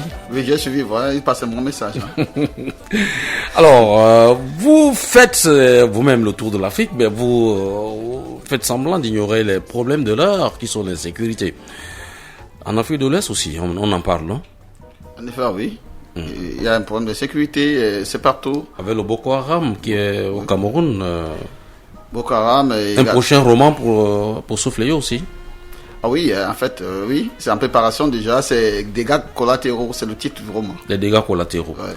Qu'est-ce que ça vous fait de voir que les hommes se décident de tuer, je sais pas, les mots me manquent pour exprimer ce que je ressens. Vous ressentez ça comment? Vous voyez les femmes, les filles qui encore des filles qui sont mises au devant, qui sont comme des cibles qu'on envoie pour tuer les autres. Moi, je vois que les hommes ont perdu l'humanité. Hein. Ils sont plus des êtres humains, ce sont des animaux. Parce que même l'animal ne tue que quand il a faim, quand il veut se nourrir, bien quand il veut se défendre. Mais l'homme tue pour le plaisir de tuer. Donc l'homme n'est plus un homme, l'homme est un animal qui a perdu de sens, d'intuition, et tout ce qu'on peut penser, quoi. Malgré la sensibilisation, ces gens oui, parce ne que se découragent pas. En fait, ce qu'on a vu déjà dernièrement là, en Allemagne, comment un jeune tunisien prend un camion pour foncer sur un marché de Noël et tuer autant de personnes sans avoir de remords. Je pense quand même que ce n'est pas un être humain. Un être humain qui croit en Dieu. Il a perdu Dieu en lui, il a perdu l'humanité en lui. Mais ils font tout ça, ils crient au nom de Allah. Ah oui, mais c'est pas Dieu qui sert, hein. C'est pas Dieu qui sert, c'est pas le Dieu. Parce que moi je vous dis, j'ai été dans beaucoup de pays arabes aussi, Moyen-Orient. Donc franchement, beaucoup de gens parlent de Dieu, mais c'est pas Dieu. Les gens font beaucoup d'hypocrisie. Et dans ces sociétés-là, j'ai été dans ces sociétés, c'est des gens qui font... la religion, c'est une représentation. Parce que bon, ils n'ont pas de choix, ils sont nés dedans, le jugement, ils ont fait le jugement de voisins, des parents, tout le monde. Mais c'est pas Dieu qui sert, hein.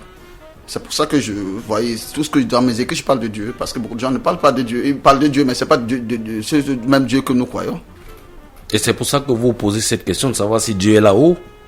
Oui, en effet, oui. Dieu est-il là-haut? Ah oui, Dieu est-il là-haut, il ne réagit pas. Parce que quelqu'un va tuer, il va aller voler, il va appeler Dieu. Pourquoi Dieu ne l'empêche pas, ne dit pas n'allez pas aller voler, bien d'aller, je sais pas quoi, assassiner le voisin, c'est pas. Donc je pense quand même que tout ça, les gens ont perdu le lien que Dieu avait. Dieu s'est détourné du monde. Non plus le lien qu'il devait avoir avec Dieu. Parce que quelqu'un qui a la crainte de Dieu ne peut pas vouloir du mal à son prochain. Est-ce qu'il ne faut pas revoir les questions d'éducation dans son ensemble? Ah oui, c'est pour ça que ça doit commencer par la maison. Apprendre aux enfants certaines valeurs. Parce que vous savez, aujourd'hui, je prends le cas, les enfants, quand ils grandissent, commencent à grandir. Il y a Internet qui est arrivé à la maison, il y a les télés qui sont arrivées, le discours, il n'y a plus de dialogue dans des familles, les gens ne vivent plus ensemble, les gens ne mangent plus ensemble, et ça fait que les enfants en grandissant déjà ils perdent l'humanité. Il y a des parents qui tolèrent souvent des enfants qui rentrent tard, qui découchent et qui boivent, qui fument, parce que parfois ils ont peur du voisin. Qu'est-ce que le voisin va penser si je commence à être violent, à dénoncer tout cela? Et puis les enfants grandissent en toute liberté, ils font n'importe quoi. Parfois quand ils commettent un gaffe, c'est là que les parents disent je savais pas c'était mon fils faisait ça depuis longtemps, parce qu'il n'y a pas de contrôle. Les parents doivent prendre conscience qu'ils ont des responsabilités devant Dieu, devant les hommes. Ils doivent surveiller les enfants. Il y a des parents qui n'entrent jamais dans la chambre des enfants. Un enfant qui ferme la porte à clé, c'est pas normal. Les parents doivent trouver du temps pour aller fouiller dans les effets des enfants qui prennent de la drogue, qui font des trafics de drogue. Même les parents parfois ne le savent pas. Jusqu'au jour où on le met le grappin dessus. Donc c'est pour ça qu'il faut vraiment que les parents prennent leur responsabilité et qu'ils élèvent les enfants dans la dignité et dans la crainte de Dieu. Puisque vous parlez de crainte de Dieu, est-ce que ce n'est pas une sorte de dualisme? Parce qu'il y a un côté la crainte de Dieu, il y a l'autre côté les droits de l'homme qui sévissent. Oui, en fait, les droits de l'homme, vous savez, c'est le dialogue dans tout ce qu'on peut faire. Si vous avez un enfant qui pose un acte qui n'est pas bien, vous pouvez l'interpeller, le sensibiliser, lui démontrer que ce qu'il fait n'est pas bien. Et prendre, citer même des exemples si possible. Comme ça, il prendra conscience, il va éviter il saura que, bon, peut-être en posant un acte, son père va lui faire une réprobation, peut-être il va faire attention. Est-ce que c'est possible aujourd'hui dans un monde où qui est resté très ouvert, avec l'influence, vous l'avez dit, des technologies nouvelles, des WhatsApp, des Yahoo, des Facebook et autres. Est-ce que cet univers de contrôle et d'éducation des enfants est possible aujourd'hui face à cette grande publicité, cette grande, pas publicité, mais la grande technologie de l'information qui... C'est extrêmement difficile, mais quand on s'y prend plus tôt, les enfants sont encore adolescents, petits, on peut le réussir, mais quand ils sont déjà commencent à être jeunes adultes, c'est presque quasi impossible. Parce que vous savez, chez nous, nous gardons nos enfants, même quand ils sont majeurs, hein, jusqu'à 21 ans, un enfant habite la maison. C'est pas comme chez les Occidentaux, à 18 ans, vous quittez la maison. Mais nous, tant que l'enfant n'a pas de situation, même quand il a une petite situation, on le garde, il sait qu'il puisse avoir les pieds solides pour pouvoir quitter la maison familiale. Donc, c'est pour ça qu'il faut mettre des règles et les faire respecter. Et s'ils ne sont pas d'accord, s'ils ne veulent pas respecter les normes qui sont faites, ils doivent quitter la maison. Je sais que c'est souvent très difficile pour des parents de se séparer les enfants. Parce que ça aussi, nous les Africains, nous avons cet amour-là. Nous sommes très attachés à nos enfants. Puisque nous sommes face à un humanisme éclairé, c'est ce que les critiques ont réagi après votre publication. À quel âge faut-il autoriser un enfant à prendre le téléphone? Moi, je pense que pour un enfant, pour moi, un enfant doit avoir le téléphone à partir de l'âge de 15 ans. Parce que 15 ans déjà, s'il est assez intelligent, il peut être au secondaire, en classe seconde. Donc, il a le BPC, il peut déjà comprendre la vie, on lui apprend un peu le savoir-vivre. Mais moi, je vois souvent certains parents à 10 ans, ils achètent un téléphone à leurs enfants. Ce qui n'est pas acceptable. Parce que moi, je prends mon cas chez moi, mes enfants, le dernier qui a le téléphone, bientôt, il va avoir 15 ans. Et parce qu'il est presque au second, il est en troisième, il reprend la classe troisième, ça fait pas quelques temps que je lui ai remis un téléphone. Parce que c'est important aussi. Les jeunes qui vous écoutent peuvent penser que vous êtes un père dictateur. Vous n'avez pas peur d'être taxé comme ça? Non, je ne suis pas un père dictateur. Moi, je crois que pour les jeunes, les gens qui me connaissent, mes étudiants, ils savent que j'ai toujours été quelqu'un de correct. Et je pense qu'en suivant cette voie-là, j'ai pu être ce que je suis devenu aujourd'hui. Les gens qui me connaissent peuvent savoir. J'ai des principes. Il faut avoir des principes. Parce que ce que nous tuons, nous, les Africains, on n'a pas de principes. Parce que un parent, il va dire, je veux que ce soit comme ceci. Demain, il ne va pas respecter. Bien quand il met une règle, 2 jours après, les gens vont bafouer cette règle-là. Et puis les gens, chacun va faire comme il veut. Mais moi, quand je dis non, c'est non. Oui, c'est oui. En fait, c'est une question d'éducation. La fermeté, il faut avoir la fermeté et le bon sens aussi. Ce n'est pas tous les jours qu'on a la chance de voir un écrivain, un auteur et en même temps un enseignant qui a fait quand même le tour des établissements supérieurs et autres, puisque vous enseignez la qualité. Est-ce que c'est facile, la communication entre la génération que vous représentez, les jeunes, face à vous? Quel est le discours qu'il faut tenir en classe, que vous teniez? En fait, le discours, c'est quoi? J'essaie d'être, déjà, me mettre à leur niveau. C'est-à-dire que j'essaie d'être professeur. Je suis professeur parce que je transmets des connaissances. Mais nous sommes des potes, nous sommes des amis. J'essaie me mettre à leur niveau et pour pouvoir passer le message. Également, je prends tous des exemples pour pouvoir étayer tout ce que je leur explique et donne comme explication. Vous interdisiez vous aussi à votre époque le téléphone en salle de classe? Ah oui, à notre époque, il y avait très peu de téléphones. Hein. Je crois que, bon, aujourd'hui, les gens sont accros au téléphone. Hein. C'est pas seulement des enfants, mais des grandes personnes. Hein. Le téléphone, aujourd'hui, c'est le mal nécessaire pour tout le monde. Restons dans votre ouvrage, dans vos 2 ouvrages que nous avons vus ici, mes derniers instants, tragique destinée de l'humanité. Moi, j'ai envie de savoir pourquoi vos derniers instants. Vous savez, j'ai écrit ce roman, quand j'ai vu en 2013, hein, je l'ai écrit en 2013, quand Nelson Mandela, hein, perd son âme, était vraiment dans une phase presque terminale. J'ai dit, il faut réfléchir, c'est un grand homme qui a marqué l'histoire de l'Afrique. Et j'ai essayé d'imaginer globalement comment il aurait pu vivre tout ce qui s'est passé en Afrique, ce qu'il aurait pu apporter, ce qu'il a apporté. C'est pour ça que j'ai écrit ces romans-là. Vous savez, pour les gens qui auront le temps de lire, ils verront qu'il y a beaucoup d'explications qui parlent vraiment de l'Afrique. Et à la fin, quand il va décider de partir, lui veut partir et les autres ne veulent pas le libérer, quoi. Parce qu'on dit non, tiens, lui, mais lui il dit, bon, j'ai accompli ma mission, il faut que je parte. Donc, en fait, c'est en me basant, moi, la plupart des romans, je me base sur l'actualité et parfois la réalité et la fiction pour pouvoir écrire. Amis auditeurs, vous êtes sur 7 Live, c'est 2 heures de direct en intégral et l'émission, vous avez la chance de le réécouter en rediffusion lorsqu'il sera 17h30 aujourd'hui, c'est ça, lorsqu'il sera 9h30 demain et 19h dimanche. Pour vous qui avez raté, dites-vous que vous allez vous rattraper parce que vous allez écouter Serge Mbela, vous allez écouter toute la grande rubrication qui a fait l'actualité de la semaine. Et puis, on aurait pu avoir aussi Roland Maker qui est allé à Banjul pour voir les artistes, comment ils manipulent les pinceaux, les airs et autres. Mais il est en route. La semaine prochaine, vous serez bien situé par rapport à tout ce qui a été fait de l'autre côté de Banjul. Pour l'instant, on va encore boire un verre d'eau. Vous savez, sans eau, on ne peut pas vivre.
Alors, amis auditeurs, nous vous annoncions à l'entame de cette édition que nous serons en direct de Paris avec notre correspondant permanent, le Globetrotter. Il s'appelle Hilaire Sopi, qui est déjà en ligne. Bonjour, Hilaire. Bonjour à tout voilà, bonjour à tous nos auditeurs de Miango FM. Voilà. Vous êtes sur la place parisienne et il y a cette grosse information qui nous parle de la création de l'amicale de judoka qui est née. Qu'est-ce qu'il en est très concrètement?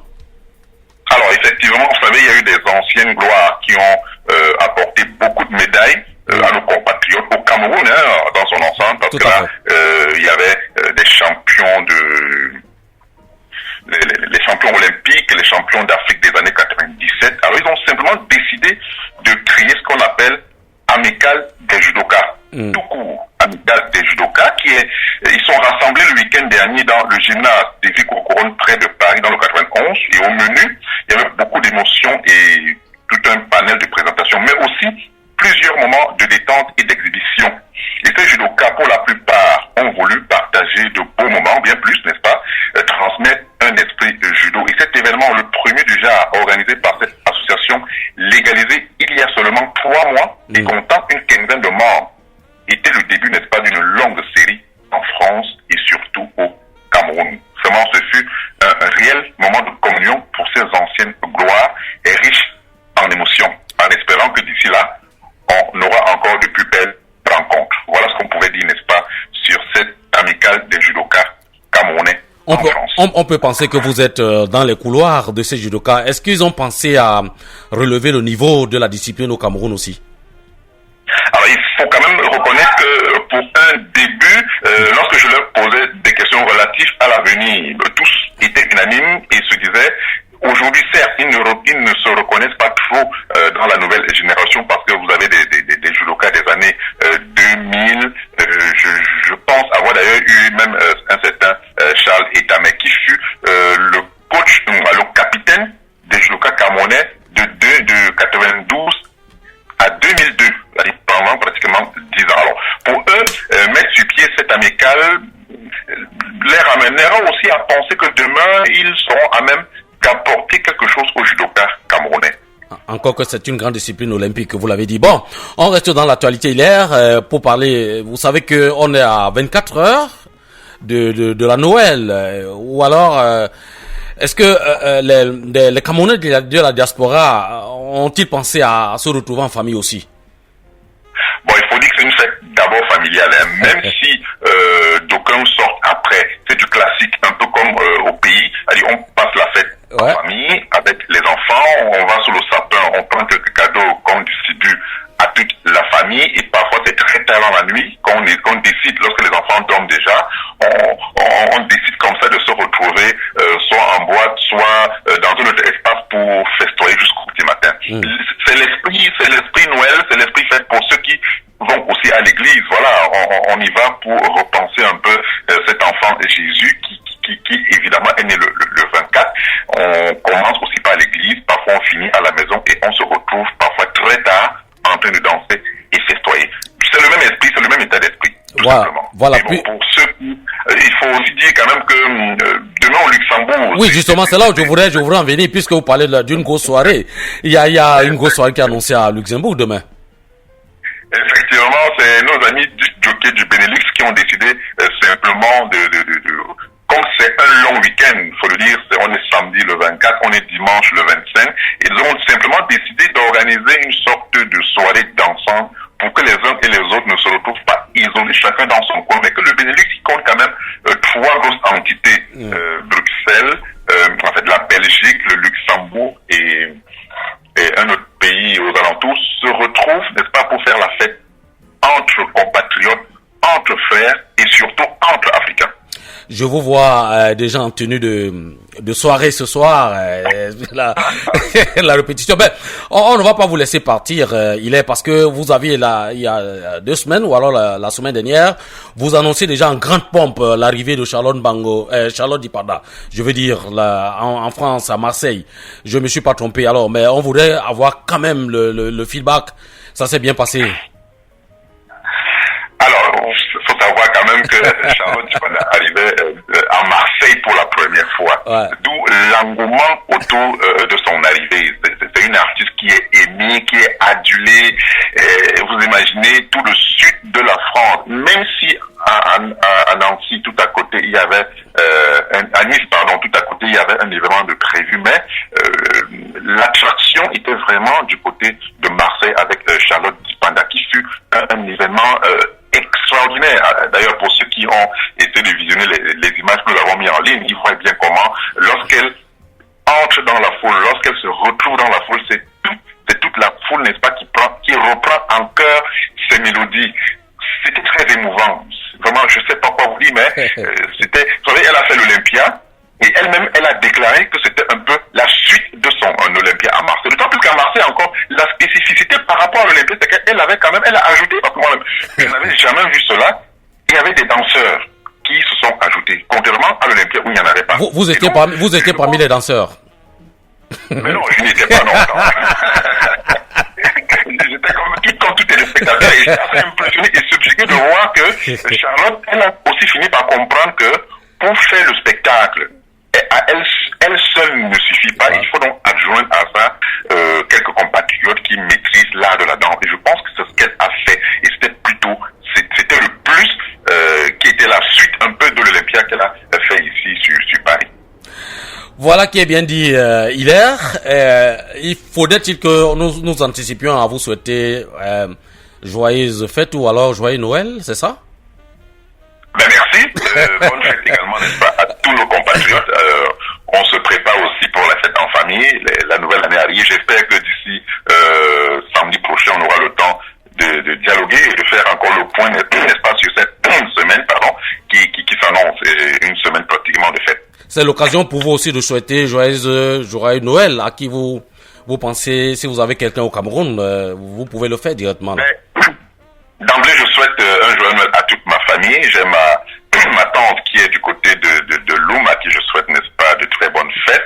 J'ai ma petite sœur du côté de Banganté. J'ai mon grand frère du côté de Yaoundé, Alain Wanji, qui est délégué régional du Liban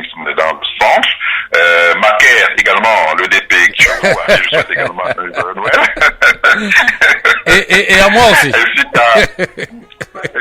Ainsi qu'à toute ma famille, tous mes amis des médias, à la CRTV, un peu partout, éparpillés au Cameroun. Vous savez, je suis de la vieille école, hein, je connais tellement de monde dans les médias au Cameroun que je ne sais pas. Que la liste est longue. Souhaiter un joyeux Noël à tous mes compatriotes, à tous mes collègues. Voilà, merci. On va vous laisser continuer à trotter, à sillonner l'Europe et la place parisienne, dans l'espoir que dimanche on aura encore des informations plus croustillantes. Effectivement. Très bonne journée à vous. Merci, bye bye. Voilà qui est bien dit. On voyait Serge Vembela qui s'étonnait de rire parce que on voulait savoir s'il ira danser aussi Charlotte Dipanda. Vous connaissez vous aussi? Bien sûr, je la connais même dès le début. Hein. C'est bien, elle a fait de chemin, elle chante bien, elle nous fait plaisir vraiment. Puisque nous sommes dans les préparatifs, nous allons marquer notre troisième arrêt, qui est une rubrique que nous avons appelée l'art de vivre. Ouais, parce que comme nous sommes en période de fête, et on sait que les gens s'habillent, nous nous sommes intéressés au style vestimentaire pour savoir ce que peuvent aborder les enfants, puisque c'est la fête de la nativité des enfants, cette fête de Noël. Notre reporter Dorothée est allé rencontrer Claude Perrin-Makembe, qui est styliste modéliste, et avec qui elle a échangé. Il nous a donné quelques petites astuces que nous allons découvrir.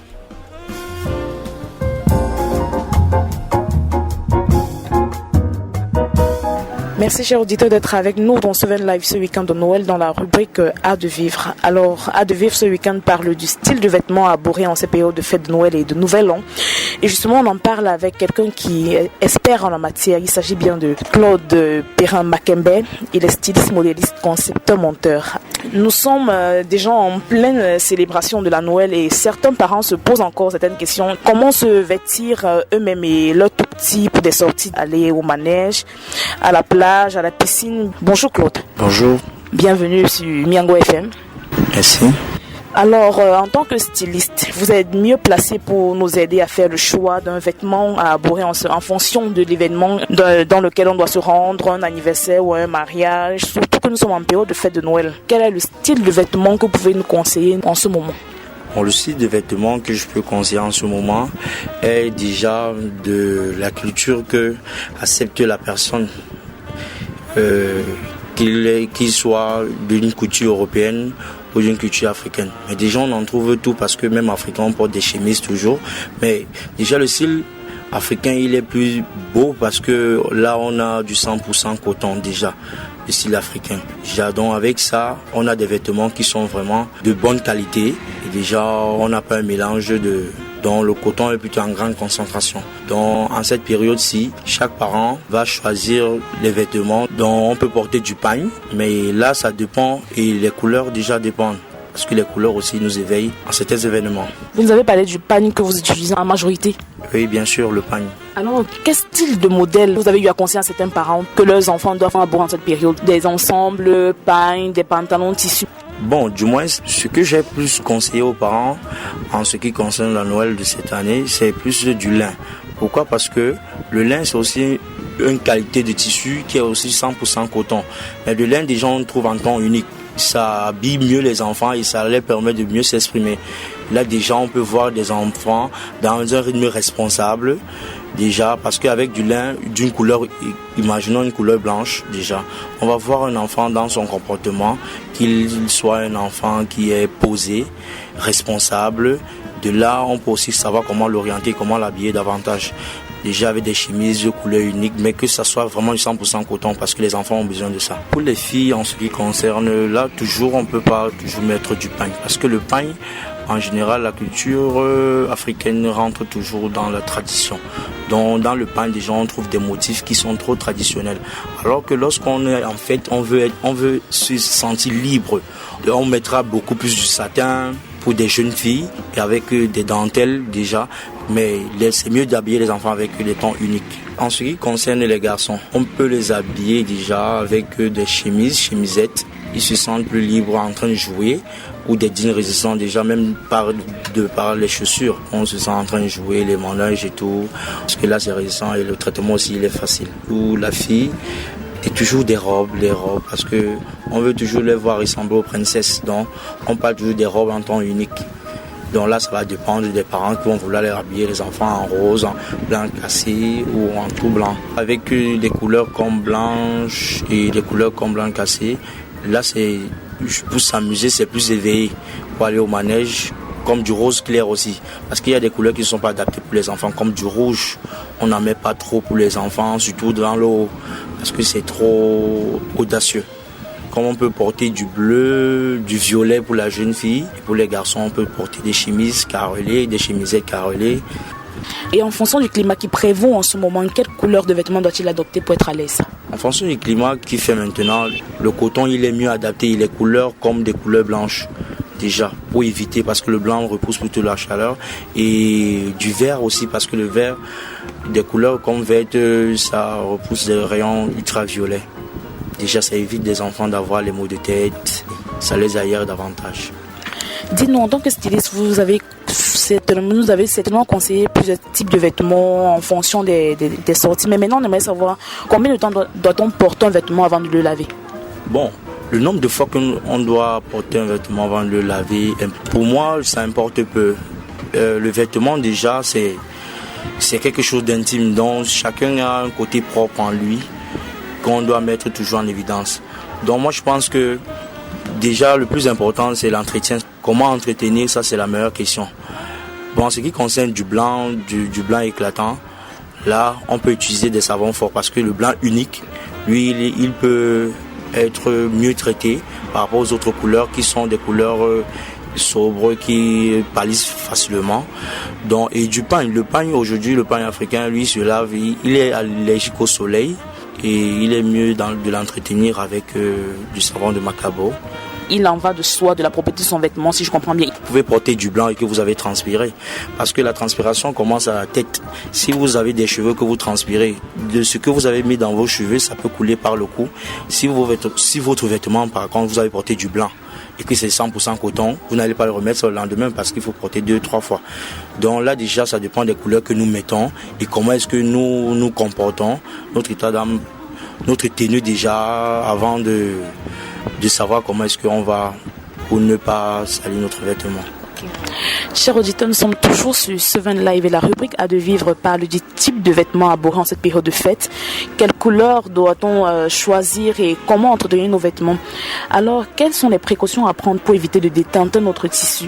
Les précautions à prendre pour éviter de déteinter notre tissu, déjà, c'est d'éviter d'entasser les tissus ensemble parce que le coton à lui-même émet de chaleur. On a un handicap souvent qui arrive dans les tissus. Lorsqu'on les emmagasine souvent trop dans la valise, on trouve c'est du déteint. Donc le tissu se fond dans l'autre et puis le coton, les fibres de coton optent une autre couleur qui est la couleur forte et là c'est difficile d'en sortir. Donc pour éviter déjà de déteinter notre tissu, nous devons éviter des savons forts comme des détergents déjà et même la personne qui met le vêtement déjà doit avoir un côté responsable. Savoir que le vêtement que je le mets pas pour être jeté. Il est biodégradable, mais il n'est pas utilisable, jetable. Donc ça veut dire que on doit l'utiliser tout en sachant qu'on va encore le réutiliser. Et le style de savon doit être particulier. Nous avons le savon de Macabo, qui est un meilleur savon pour l'entretien. Déjà, les vêtements, certains vêtements n'aiment pas être trempés. Les vêtements qu'on trempe le plus sont des vêtements à ton blanc, uniques. Parce que les vêtements de couleur, déjà, les couleurs, on les prépare. On les adapte. Il y a peu de couleurs. On trouve beaucoup plus de matière en blanc avant de teinter. On peut faire des teintures noires, des teintures rouges, déjà comme des délavés. Il y a beaucoup de transformations déjà. Donc il faut éviter déjà même d'entasser beaucoup d'habits sales. Parce que lorsqu'on a les habits sales, qu'on les entasse, le coton aussi il absorbe cette saleté et ça donne une autre couleur. Et oui, par rapport aussi à notre entretien, les détergents sont vraiment interdits, pas bien pour entretenir nos vêtements, surtout de couleur. Je conseille plus de détergents pour les couleurs uniques. On peut avoir un teint blanc, mais quand déjà on a des couleurs comme du rouge, du noir généralement, même on le tale pas au soleil. Du pagne aussi. Et même du pagne, on ne trempe déjà même pas du pagne pour éviter que de par la multicolore que ça porte, que les couleurs là puissent s'échapper et qu'on ait un tissu vraiment qui est pâle. Merci Claude d'avoir répondu aux questions de Miango FM sur 7 Live, plus précisément dans la rubrique A de vivre. Et merci beaucoup, vous aussi. Je souhaite meilleurs vœux pour tous ceux qui croient en Noël. Du moins, je voudrais que ce qui a été dit, que vous le preniez vraiment en compte parce que c'est très important pour nous. Bon week-end et joyeux Noël à tous nos auditeurs. 7 Live, le magazine d'info et de détente du week-end sur Miango FM. Miango FM. Tous les samedis de 10h à 12h.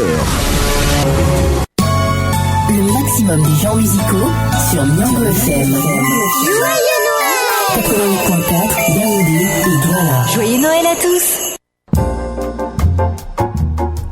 Si vous venez de prendre l'écoute, sachez que vous êtes sur Miango FM, la 88.4 et que vous écoutez 7 Live avec un train qui entre en gare. L'invité ce jour, Serge Hervé Mbela.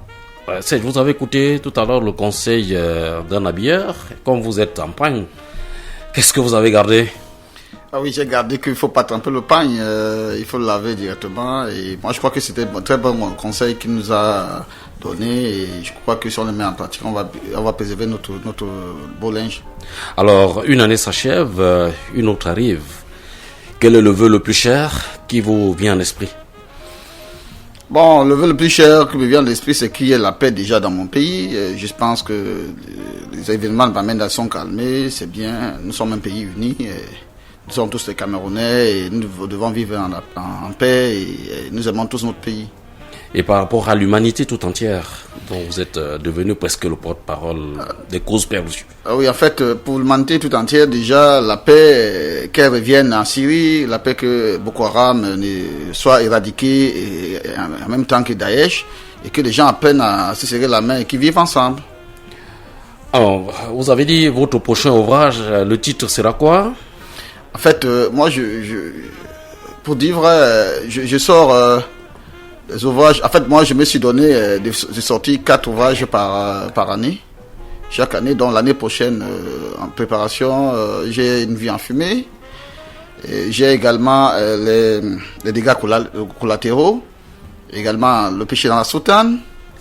Et enfin, je crois que le dernier titre, ça me chape, mais je pense quand même que l'année prochaine, je vais publier 4 romans, comme j'ai publié cette année 4 romans. Vous y croyez-vous que c'est encore possible de sauver l'humanité? Bien sûr, parce que nous avons l'humanité qui est en nous. Il faut seulement le réveiller et puis chacun, s'il fait sa part, je crois que l'humanité sera sauvée.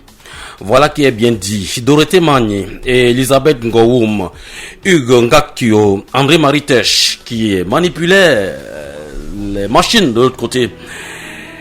Serge Hervé Mbela était notre invité à ce micro pour la présentation. Alphonse Dienne, je vous laisse en compagnie de cette autre mélodie qui annonce la naissance de Jésus et qui tranche avec Serge Hervé Mbela pour dire que c'est encore possible de sauver l'humanité. C'est encore possible d'accueillir de Jésus qui va naître dans quelques instants. Merci, au revoir et à très bientôt. Ceux qui ont arrêté de croire encore à l'avenir glorieux, il rassemble les cœurs, il fait tout ce qu'il faut pour que notre joie soit parfaite. Voilà pourquoi il a dit, demandez afin que votre joie soit parfaite. C'est encore possible, même pour ce pays, de voir toutes choses relevées, car il est rebâti sur l'ancienne ruine. Tout est possible.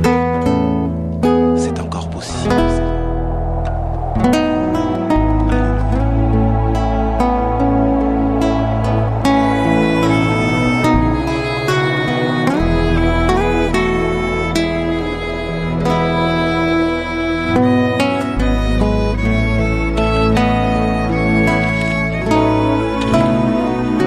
C'est encore possible de vivre la gloire passée, de reprendre force, évidant la main cachée.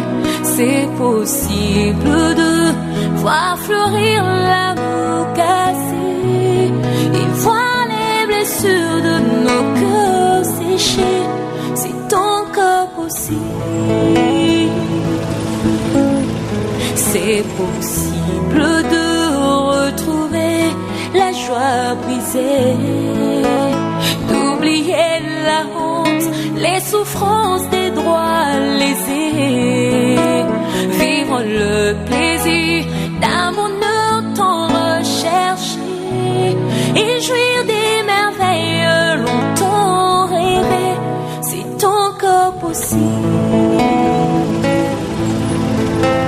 C'est encore possible de tout refaire et de voir venir des beaux jours pleins de gloire, d'écrire une nouvelle page en couleur d'espoir. Vous écoutez Miango FM, ce programme était une rediffusion. Miango FM, elle vous change la vie.